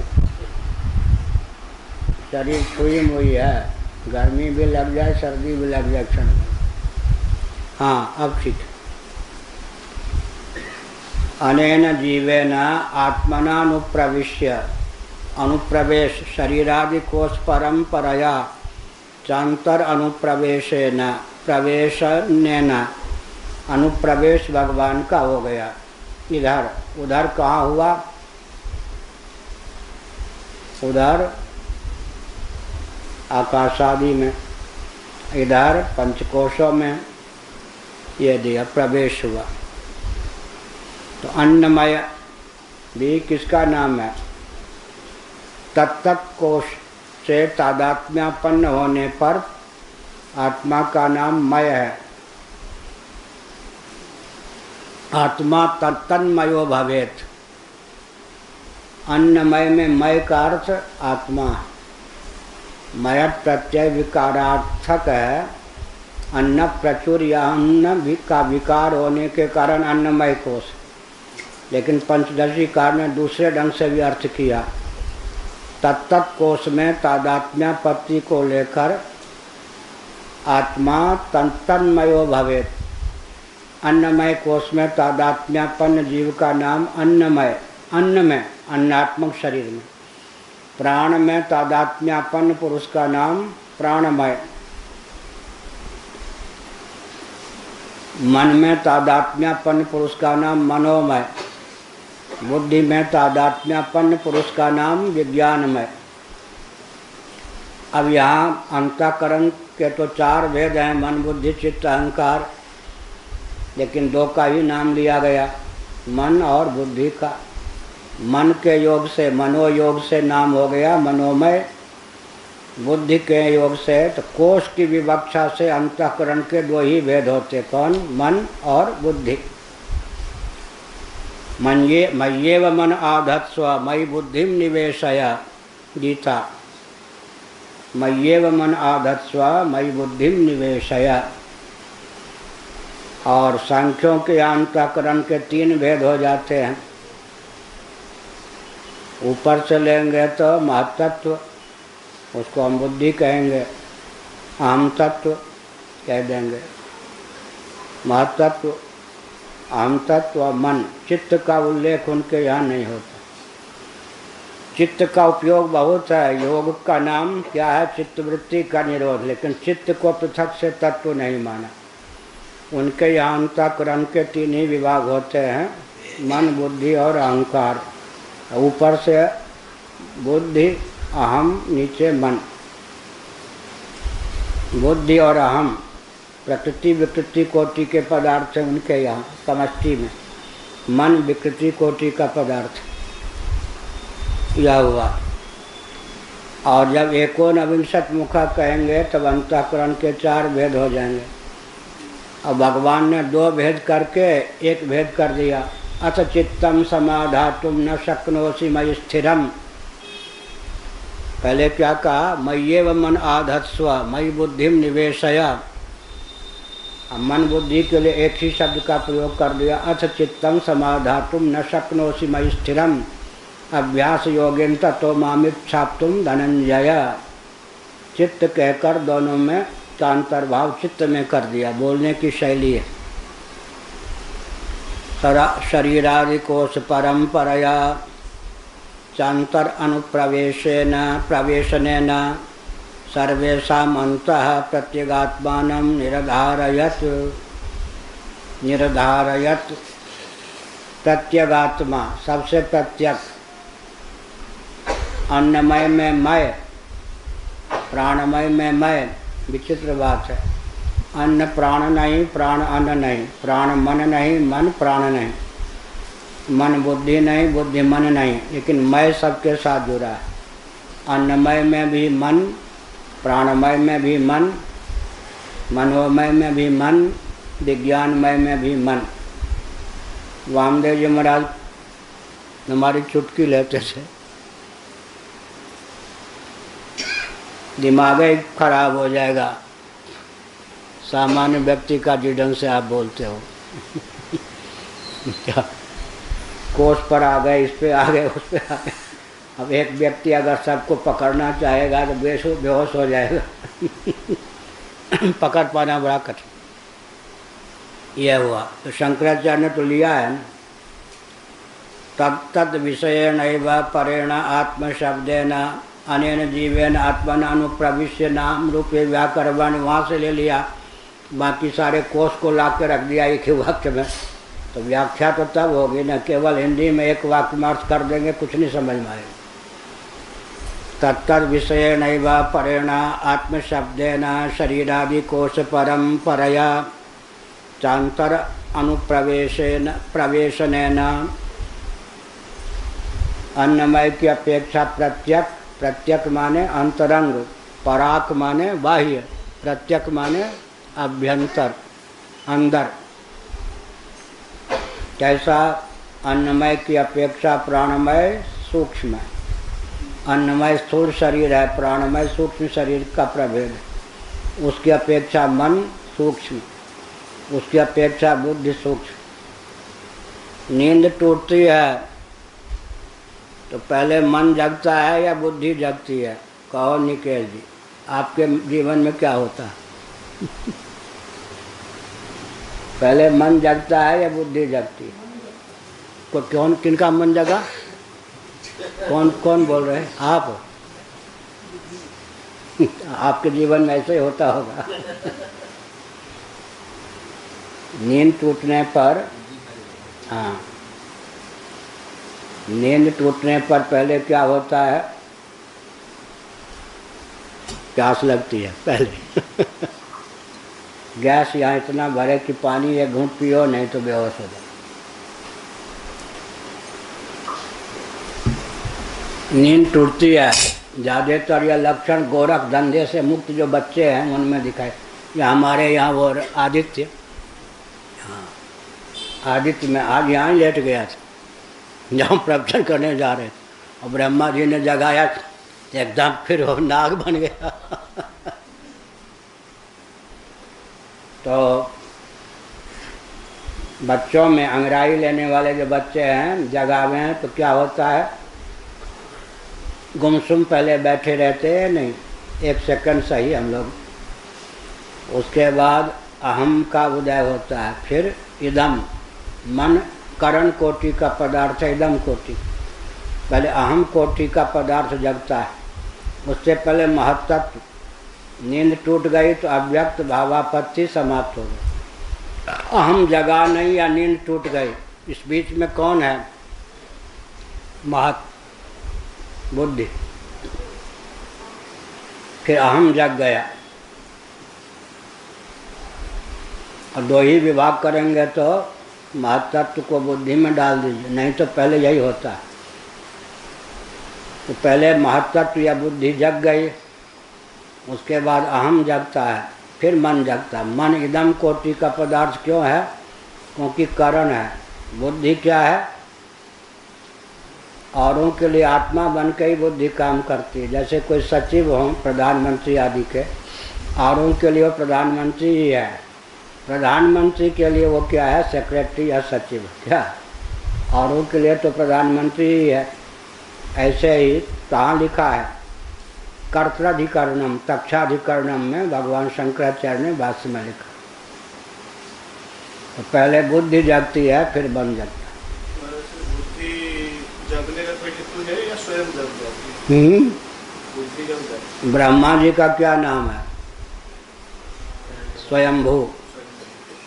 परमात्मा का नाम है स्वयं, नारायण स्वयं है, और ब्रह्मा जी स्वयंभू। ब्रह्मा जी किसके देवता हैं? बुद्धि के। स्वयंभू है। जग जाती है बुद्धि, उसके बाद मन जगता है। मन करण कोटि का पदार्थ, इसलिए बौद्ध लोग मन को आत्मा न मान करके विज्ञानमय को आत्मा मानते। इदम प्रधान है ना मन, अहम प्रधान कौन है?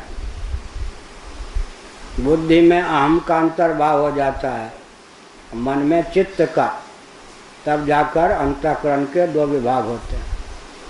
यह हुआ अंतर अनुप्रवेश। तैत्रीय उपनिषद के आधार पर बोल रहे, वो छांदोग्य के आधार पर बोले। एक ही वाक्य में दो उपनिषदों को लाकर शंकराचार्य ने रख दिया। सब जगह पुराने आचार्य उदाहरण नहीं देते थे, उन स्थानों का शब्द ले लेते थे, तो जो विद्वान होते थे समझ जाते थे कहाँ से बोल रहे हैं। शब्द को खींच लिया, वचन को पूरा उद्धृत कहीं कहीं किया, नहीं तो नहीं किया। तो अन्नमय कोश, फिर प्राणमय कोश, फिर मनोमय कोश, फिर विज्ञानमय कोश, फिर है फलात्मक आनंदमय कोश। क्योंकि कर्तृत्व का पर्यवसान भोक्तृत्व है, कर्म का पर्यवसान फल है, तो फल को तो अंत में मिलना ही है। सबसे अंतरंग कौन हो गया? आनंदमय कोश। अप्रत्यगात्मानम, तो इसका मतलब अन्नमय कोश में तादात्म्यापत्ति, जिसके जीवन में उसकी अपेक्षा उत्कृष्ट कौन व्यक्ति है? प्राणमय कोश में जिसकी तादात्म्यापत्ति, उसकी अपेक्षा उत्कृष्ट कौन है? मनोमय कोश में जिसकी तादात्म्यापत्ति, उसकी अपेक्षा उत्कृष्ट कौन है? विज्ञानमय कोश में जिसकी तादात्म्यापत्ति, उसकी अपेक्षा आनंद निमग्न कौन है? आनंदमय कोश में जिसकी तादात्म्यापत्ति। स्वामी रामतीर्थ की अहंग्रह उपासना बहुत सधी हुई थी। विज्ञानमय कोश उनका बड़ा उद्दीप्त था। ए बादल बरस, ए बादल बन बरस, राम बादशाह जा रहा है। अब वो अपने मैं जा रहा हूँ नहीं कहते, राम बादशाह जा रहा है। बादल बन जाता, बरसने लग जाता। उनकी अहंग्रह उपासना बहुत तीव्र थी। तो रामतीर्थ जी के ग्रंथों का अध्ययन हमने किया 6 महीने 1966 में ऋषिकेश में रहकर। उस समय हमने अहंग्रह उपासना बहुत की थी, और दत्तात्रेय जी की उपासना की थी, और अहंग्रह उपासना की थी। यह हुआ प्रत्यग आत्मा हो गया। आनंदमय में तादात्म्यापत्ति हो गई तो प्रत्यक। अब आनंदमय से भी ऊपर हो गए तो ब्रह्ममय हो गए। प्रत्यक आत्मा प्रतीपतया विपरीततया अंशति, वामती कार्ड लिखा, इनके ठीक विपरीत।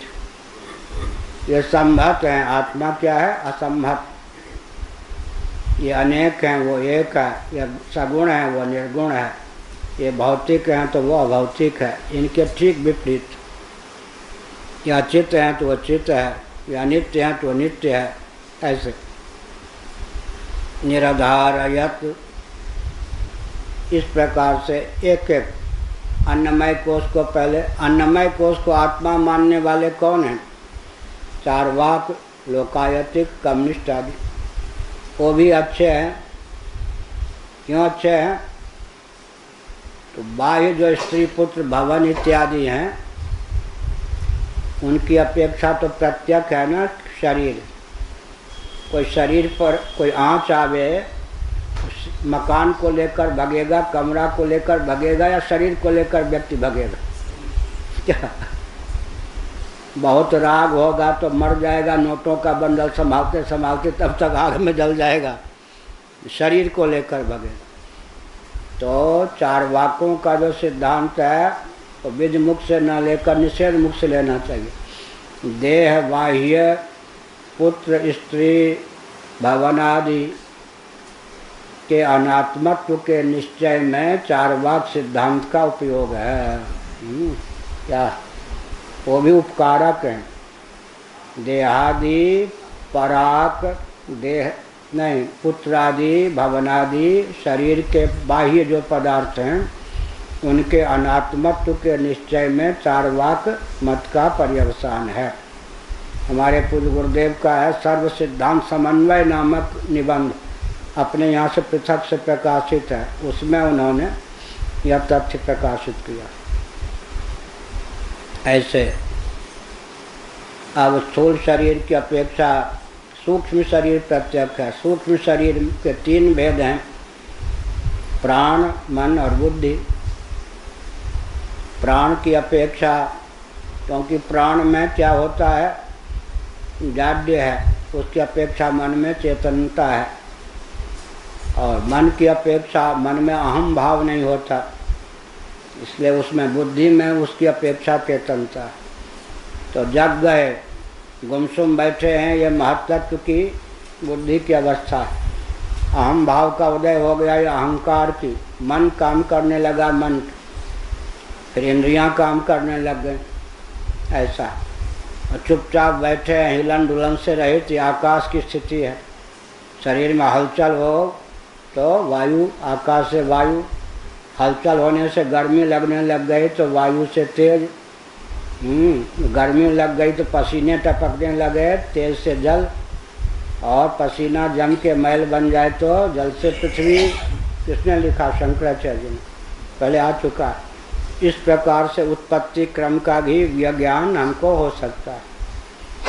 चुपचाप हिलन डुलन रहित बैठे हैं तो आकाश, हिलने डुलने लगे तो वायु, अब गर्मी आ गई शरीर में तो तेज, पसीने टपकने लगे तो जल, और जम के मैल हो गए तो पृथ्वी, ऐसा। आकाश से वायु, वायु से तेज, तेज से जल, जल से पृथ्वी की उत्पत्ति हो गई। बहुश्याम प्रजायेय इति चात्म विशेष विषयेण बहुभवनानुशंसनेन सृज्यमानानां विकाराणां षष्ठुरभेदम् अभासत। बहुश्याम प्रजायेय, एको हम का अध्याहार है, वचन नहीं है, सीधे अध्याहार, वचन के बल पर, पुरुष के बल पर। बहुश्याम प्रजायेय, भाई अकेले हूँ,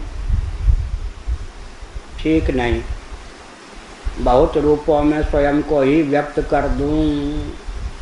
उस ब्रह्म ने सोचा मैं अकेले हूँ, स्वयं को बहुत रूपों में व्यक्त कर दूँ। और जब संहार की इच्छा होती है, अरे बहुत पापड़ बेल लिए, अब अकेले हो जाऊँ बस अकेले रह गए। अकेला मन किसी का ऊब गया तो बातचीत करने लगा, बातचीत करते करते मन ऊब गया तो एकांत पर जाके बैठ गया। सृष्टि की रचना, बहुभवन सामर्थ्य संपन्न परमात्मा ने स्वयं को विविध रूपों में व्यक्त करने का संकल्प किया, ईक्षण किया। इति चात्म विषयेण बहुभवनानुशंसनेन, बहुभवन का शमसन उपदेश किया गया है। बहुश्याम प्रजायेय सृज्यमानानां विकाराणां षष्ठुरभेदम् अभासत। उत्पन्न सृज्यमान, जिनकी उत्पत्ति अभीष्ट थी, वो अभी उत्पन्न नहीं थे, वो कहाँ थे? बस उसी में समाये हुए थे। अब क्या हुआ? समष्टि जीवों के समष्टि प्रारब्ध से अद्वैत परमात्मा में बहुभवन का ईक्षण उत्पन्न हुआ। अकेले ही उन्होंने स्वयं को विविध रूपों में व्यक्त कर दिया, ऐसा।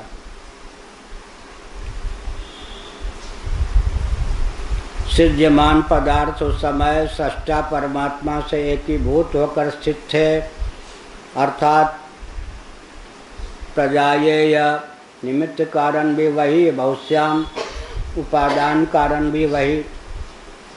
ईक्षण सामर्थ्य और बहुभवन सामर्थ्य, उभय सामर्थ्य से संपन्न परमात्मा को सृष्टि का अभिन्न निमित्तोपादान कारण कहते हैं। क्या वाक्य बोले? ईक्षण सामर्थ्य, बहुभवन सामर्थ्य से संपन्न परमात्मा को जगत का अभिन्न निमित्तोपादान कारण कहते हैं। तथा इदम सर्वम असृजत, असृजत यदिदम किंचा, जो कुछ है सबको उसने रच दिया। वामतीकार ने देखा, निहारा तो जगत बन गया, आँख में चली तो बंटाधार हो गया। मूंदव नयन कतव कछ नहीं, मुस्कुरा दिया तो सृष्टि बन गई। ऐसा चात्म विषयेण बहुभवनानुशंसनेन सृज्यमानानां विकाराणां षष्ठु अभेदम अभासत तथा इदं सर्वं असृजत यदिदं विकिंच। जो कुछ यह है सबकी संरचना सजाति विजाति स्वगत वेद शून्य देशकृत कालकृत वस्तुकृत परिच्छेद विनिर्मुक्त सदघन चिदघन आनंद घन परमात्मा ने की। क्या वाक्य बोल दिया? सजाति विजाति स्वगत भेद शून्य देशकृत कालकृत वस्तुकृत परिच्छेद विनिर्मुक्त सदघन चिदघन आनंद घन सच्चिदानंद स्वरूप सर्वेश्वर ने सकल सृष्टि की संरचना कर दी। लो कविता हो गई, निराला जी की कविता। इति समस्त जगत सृष्टि निर्देशेन प्राक सृष्टि अद्वितीयम षष्ठारम आचष्टे। सृष्टि की संरचना के पूर्व परमात्मा षष्ठा अद्वय होकर ही स्थित थे। उनका प्रकाशक व्यूह ही सृष्टि जगत है। परमात्मा का प्रकाशक व्यूह जगत है। असुरों ने ताना कस दिया देवी को, दम खम हो तो अकेले युद्ध करो, ये हजारों सहेलियां लेकर क्या युद्ध करती हो। उन्होंने कहा, अरे मूर्खो, तुम मुझे अकेले नहीं समझते हो।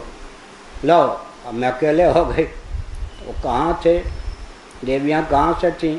उन्होंने स्वयं को व्यक्त कर लिया उन रूपों में। अब कहाँ चली गई? मरी मराई क्या?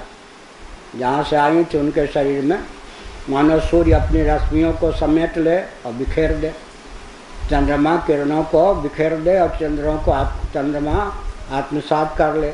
अब अग्नि अपनी चिंगारियों को बिखेर दे और आत्मसात कर ले। ऐसे परमात्मा ने स्वयं को सर्वरूपों में फैला दिया और समेट लिया। यूँ ये सृष्टि हो गई, यूँ संहार हो गया।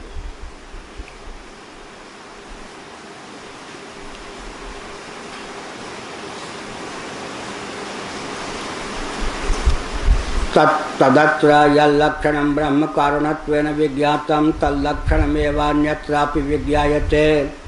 इस प्रकार तैत्रीय श्रुति में जो लक्षण ब्रह्म का दिया गया है, तैत्रीय उपनिषद के अनुशीलन से ब्रह्म का जो लक्षण समझ में आता है, जान पड़ता है।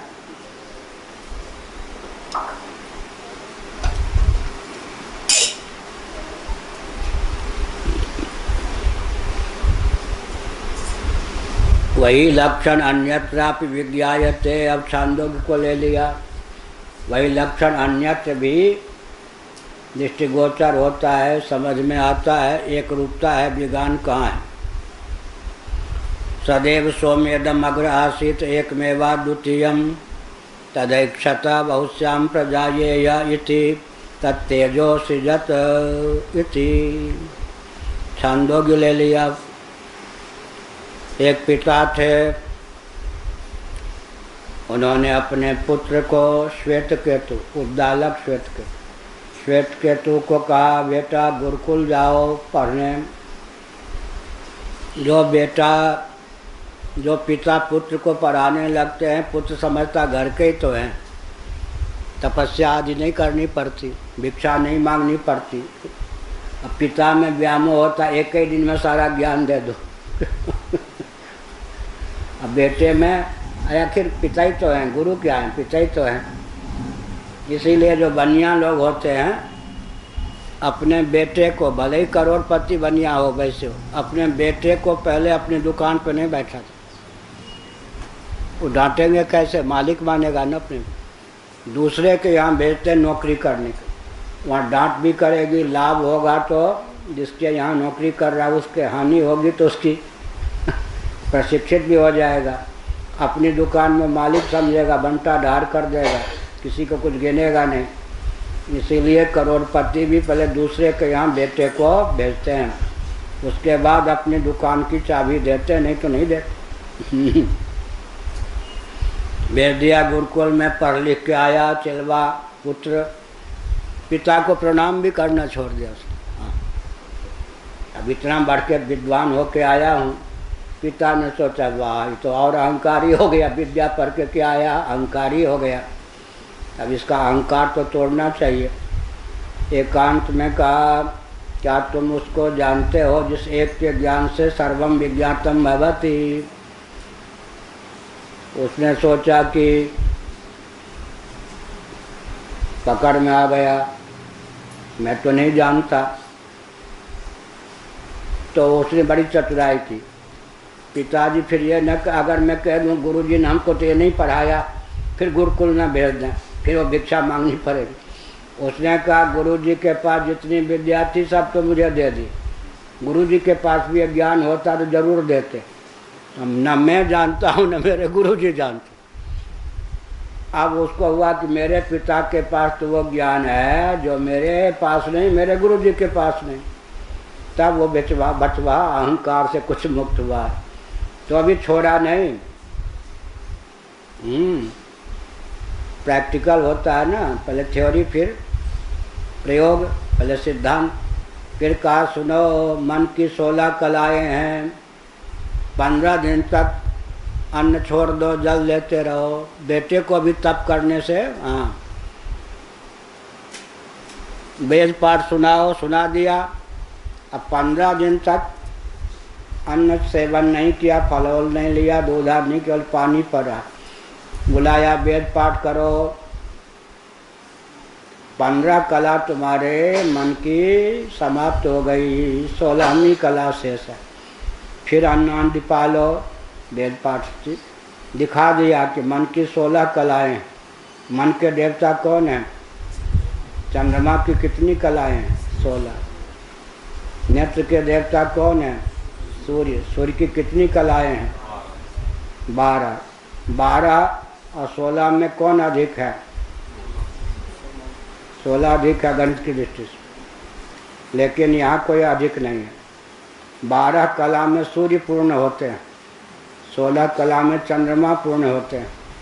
12 तोला 1 मासा और 16 आने का 1 रुपया पहले होता था ना, जो 12 है वही 16 है। चंद्रमा 16 कला में पूर्ण है और ये सूर्य 12 कला में पूर्ण है। अपूर्णता का द्योतक न 12 है न 16। लेकिन जब कृष्ण भगवान चंद्रवंशी थे या नहीं, और राम जी सूर्यवंशी, कृष्ण भगवान के क्या उपासक राम जी के उपासकों को चिढ़ाते हैं, तुम्हारे राम जी 12 कला संपन्न, हमारे कृष्ण जी 16 कला संपन्न। अब बड़ी मुसीबत हो जाती है राम जी के भक्तों की। अब वो ये जानते नहीं कि भाई 12 कला में पूर्ण है सूर्य है, वो भी पूर्ण, 16 कला में पूर्ण है कौन? चंद्रमा। अपूर्ण कौन है? लेकिन बेचारे जानते नहीं, तो क्या करें भाई, हमारे राम जी में 4 कला कम ही है। तो मूल बात क्या है? सूर्यवंशी होने के कारण 12 कला में 12 कला के अवतार माने गए, चंद्रवंशी होने के कारण 16 कला के अवतार माने गए। वास्तव में सूर्य भी पूर्ण है, चंद्रमा भी पूर्ण है, वो 12 कला में पूर्ण है, ये 16 कला में पूर्ण है। कथावाचक कुछ सामग्री मिल रही है कथा की। कथावाचक सुनेगा तो कथा में क्या क्या सुना सकता हूँ, उसी वही दृष्टि रहेगी। अच्छा, अपने लिए कम सुनता है कथावाचक, सामने वाले कोई ऐसे ही बात कहते हैं जो कथा जम जाए, इसलिए क्या क्या सामग्री, इसी बहाने सही ज्ञान तो बढ़ता है।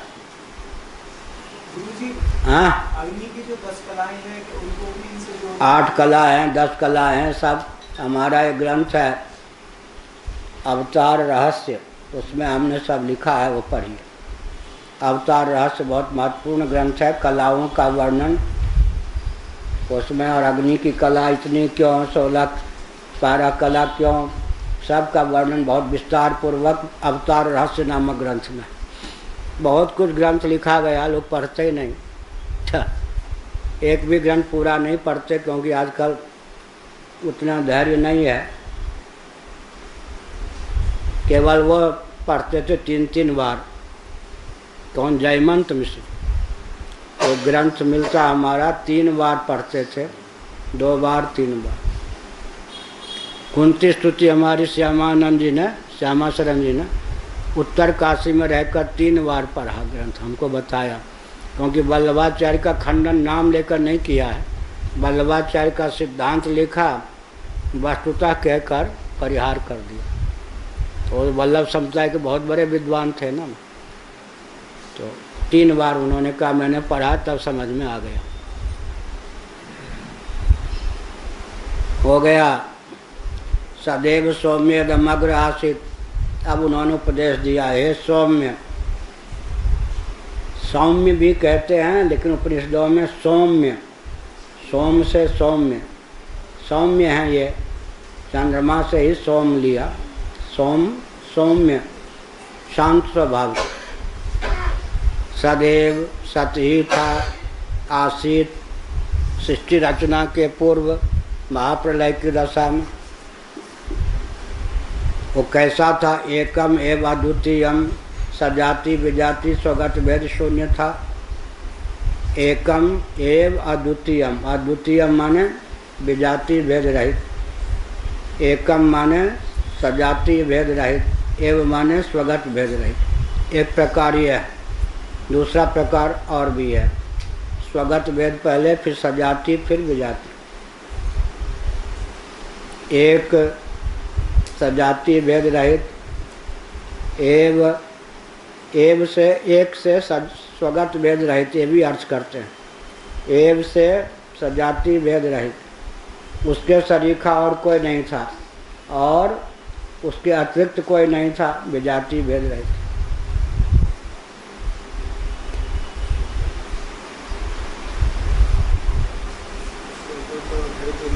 हाँ, क्यों नहीं हुआ? सावयव नहीं है, निरवयव है।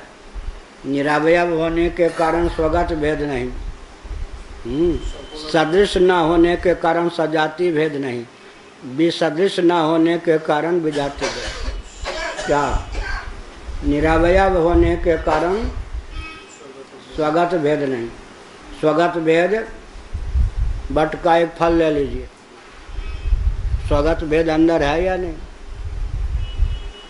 अमरूद का एक फल ले लीजिए, अंदर कितने बीज हैं? सजाति, एक बरगद का पेड़ दूसरे बरगद पेड़ से सजाति, एक बटका, एक कदली का दूसरे कदली से केला का सजाति भेद। अच्छा, अब गोंद लग जाए तब एक वृक्ष में, वो विजाति हो गए।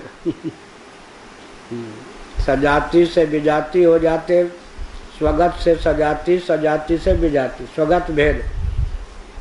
एक बट के फल में जितने दाने, वो स्वगत भेद। अब वो सब वृक्ष के रूप में परिणत हो गए, तो अब आपस में सजाति भेद हो गया। उनमें एक गोंद लग गया तो विजाति हो गया, गोंद तो जड़ है। इस प्रकार से स्वगत भेद के गर्भ से सजाति भेद, सजाति भेद के गर्भ से विजाति भेद की उत्पत्ति हो जाती। हाँ, 9 बज गया, लो ये हो गया। तथा आत्मा वायदमेक एवाग्र आसे नान्यत किंचन मिशत स ईक्षत लोकानुसृजय। अब ऐत्री उपनिषद ले लिया, तैत्री भी ले लिया, चांदोक भी ले लिया, ऐत्रेय भी ले लिया। आत्मा वायदमेक एवाग्र आसित, सृष्टि रचना के पूर्व महाप्रलय की दशा में आत्म तत्व ही, एकमात्र आत्म तत्व ही था, उसके अतिरिक्त कुछ भी तो नहीं था। उस आत्म तत्व ने सर्ग दशा में ईक्षण किया, लोकों की रचना की भावना से। इति च एवं जातीय कस्य कारण स्वरूप निरूपण परस्य वाक्य जातस्य प्रतिवेदांतम अवगीतार्थत्वात्। इस प्रकार से एवं जातीय कस्य 3 उदाहरण दे दिया बहुवचन की दृष्टि से। और भी जितनी उपनिषदें हैं सृष्टि का वर्णन करती हैं, उनको देखें, उसमें जितने वाक्य जातस्य, जितने वचन कदम्ब हैं, समूह हैं, सबका अनुशीलन करें। प्रतिवेदांतम अवगीतार्थत्वात्, अवगीत अविगीत विगान रहित विगीत रहित अर्थात सब जगह एक वाक्यता है, इसलिए नहीं न षष्टर किंचित विगानमस्ति, षष्टा में कोई विगान नहीं है। षष्टा माने परमात्मा को लेकर कोई विगीति नहीं है। कार्य विषयम तो विगानम दृश्यते, लेकिन कार्य को लेकर तो विगान उपनिषदों में परिलक्षित है। जैसे क्वचित आकाश आदि का सृष्टि ही, तैत्तिरीय उपनिषद में आकाश सबसे पहले उत्पन्न हुआ। क्वचित तेज आदि के तेवम जातीयकम, छांदोग्य श्रुति के 6ठे अध्याय में सबसे पहले तेज की उत्पत्ति का वर्णन है। न च कार्य विषयेण विगानेन कारणमपि ब्रह्म सर्व वेदांतेषु अभिगीतम अधिगम्यमानम अविवक्षितम भवितुमर्हति इति संकते वक्तुम अति प्रसंगात। अब कहते हैं, मान लिया कि कार्य परक श्रुतियों में सृष्टि की उत्पत्ति परक वचन जहाँ जहाँ हैं उनमें किंचित विगान है, क्रम आदि को लेकर, संख्या आदि को लेकर, तथापि उससे कोई सच्चा परमात्मा असिद्ध होता हो ऐसा नहीं, क्योंकि श्रुतियों का जो तात्पर्य है सृष्टि के प्रतिपादन में सन्निहित नहीं है। सृष्टि का आलंबन लेकर तटस्थ लक्षण लक्षित परमात्मा का निरूपण करना है, और अंत में स्वरूप लक्षण लक्षित परमात्मा तक व्यक्ति के मन को ले जाना है। इसीलिए आगे भगवान शंकराचार्य गौड़पादाचार्य जी का वचन उद्धृत करेंगे, उपाय शोभताराय। सृष्टि परक श्रुतियों में विगान परिलक्षित होने पर भी उसका तात्पर्य क्या है? उपाय शोभताराय, ब्रह्म तत्व सष्टा में बुद्धि के सन्निवेश अवतरण की योग्यता प्राप्त कराने के लिए सृष्टि का वर्णन है। उदाहरण के लिए श्याम खेर के श्यामलाल ने सामा चावल 15 रुपये किलो खरीदकर 17 रुपये किलो बेचा। अब बताओ उसको लाभ हुआ या हानि हुई? लाभ हुआ तो कितने प्रतिशत, हानि हुई तो कितने प्रतिशत? अब यह जो प्रश्न किया गया इसमें श्यामलाल नामक व्यक्ति, श्याम खेर नामक गांव, सामा नामक चावल इतने किलो खरीदा, इतने किलो बेचा, इन सब का तात्पर्य क्या है? गणित शास्त्र में अभिरुचि उत्पन्न करना और उसको जानकारी देने के लिए प्रवेश कराना। इसी प्रकार सृष्टि तो दिखाई पड़ती है। अब सृष्टि की उत्पत्ति के क्रम में जो वर्णन है, क्योंकि सृष्टि का निरूपण श्रुति का तात्पर्य नहीं है, क्योंकि प्रत्यक्ष आदि प्रमाण के द्वारा सृष्टि का अधिगम हो जाता है। सृष्टि का आलंबन लेकर सृष्टा के स्वरूप का प्रतिपादन शास्त्रों का तात्पर्य है। जिसमें तात्पर्य नहीं है उसमें प्रकारांतर होने पर सिद्धांत में कोई त्रुटि की प्राप्ति नहीं होती है। तो सृष्टा को लेकर न सृष्टर किंचित विगानमस्ति। ओम पूर्णमदः पूर्णमिदं पूर्णात् पूर्णमुदच्यते पूर्णस्य पूर्णमादाय पूर्णमेवावशिष्यते। ओम शांति शांति शांति।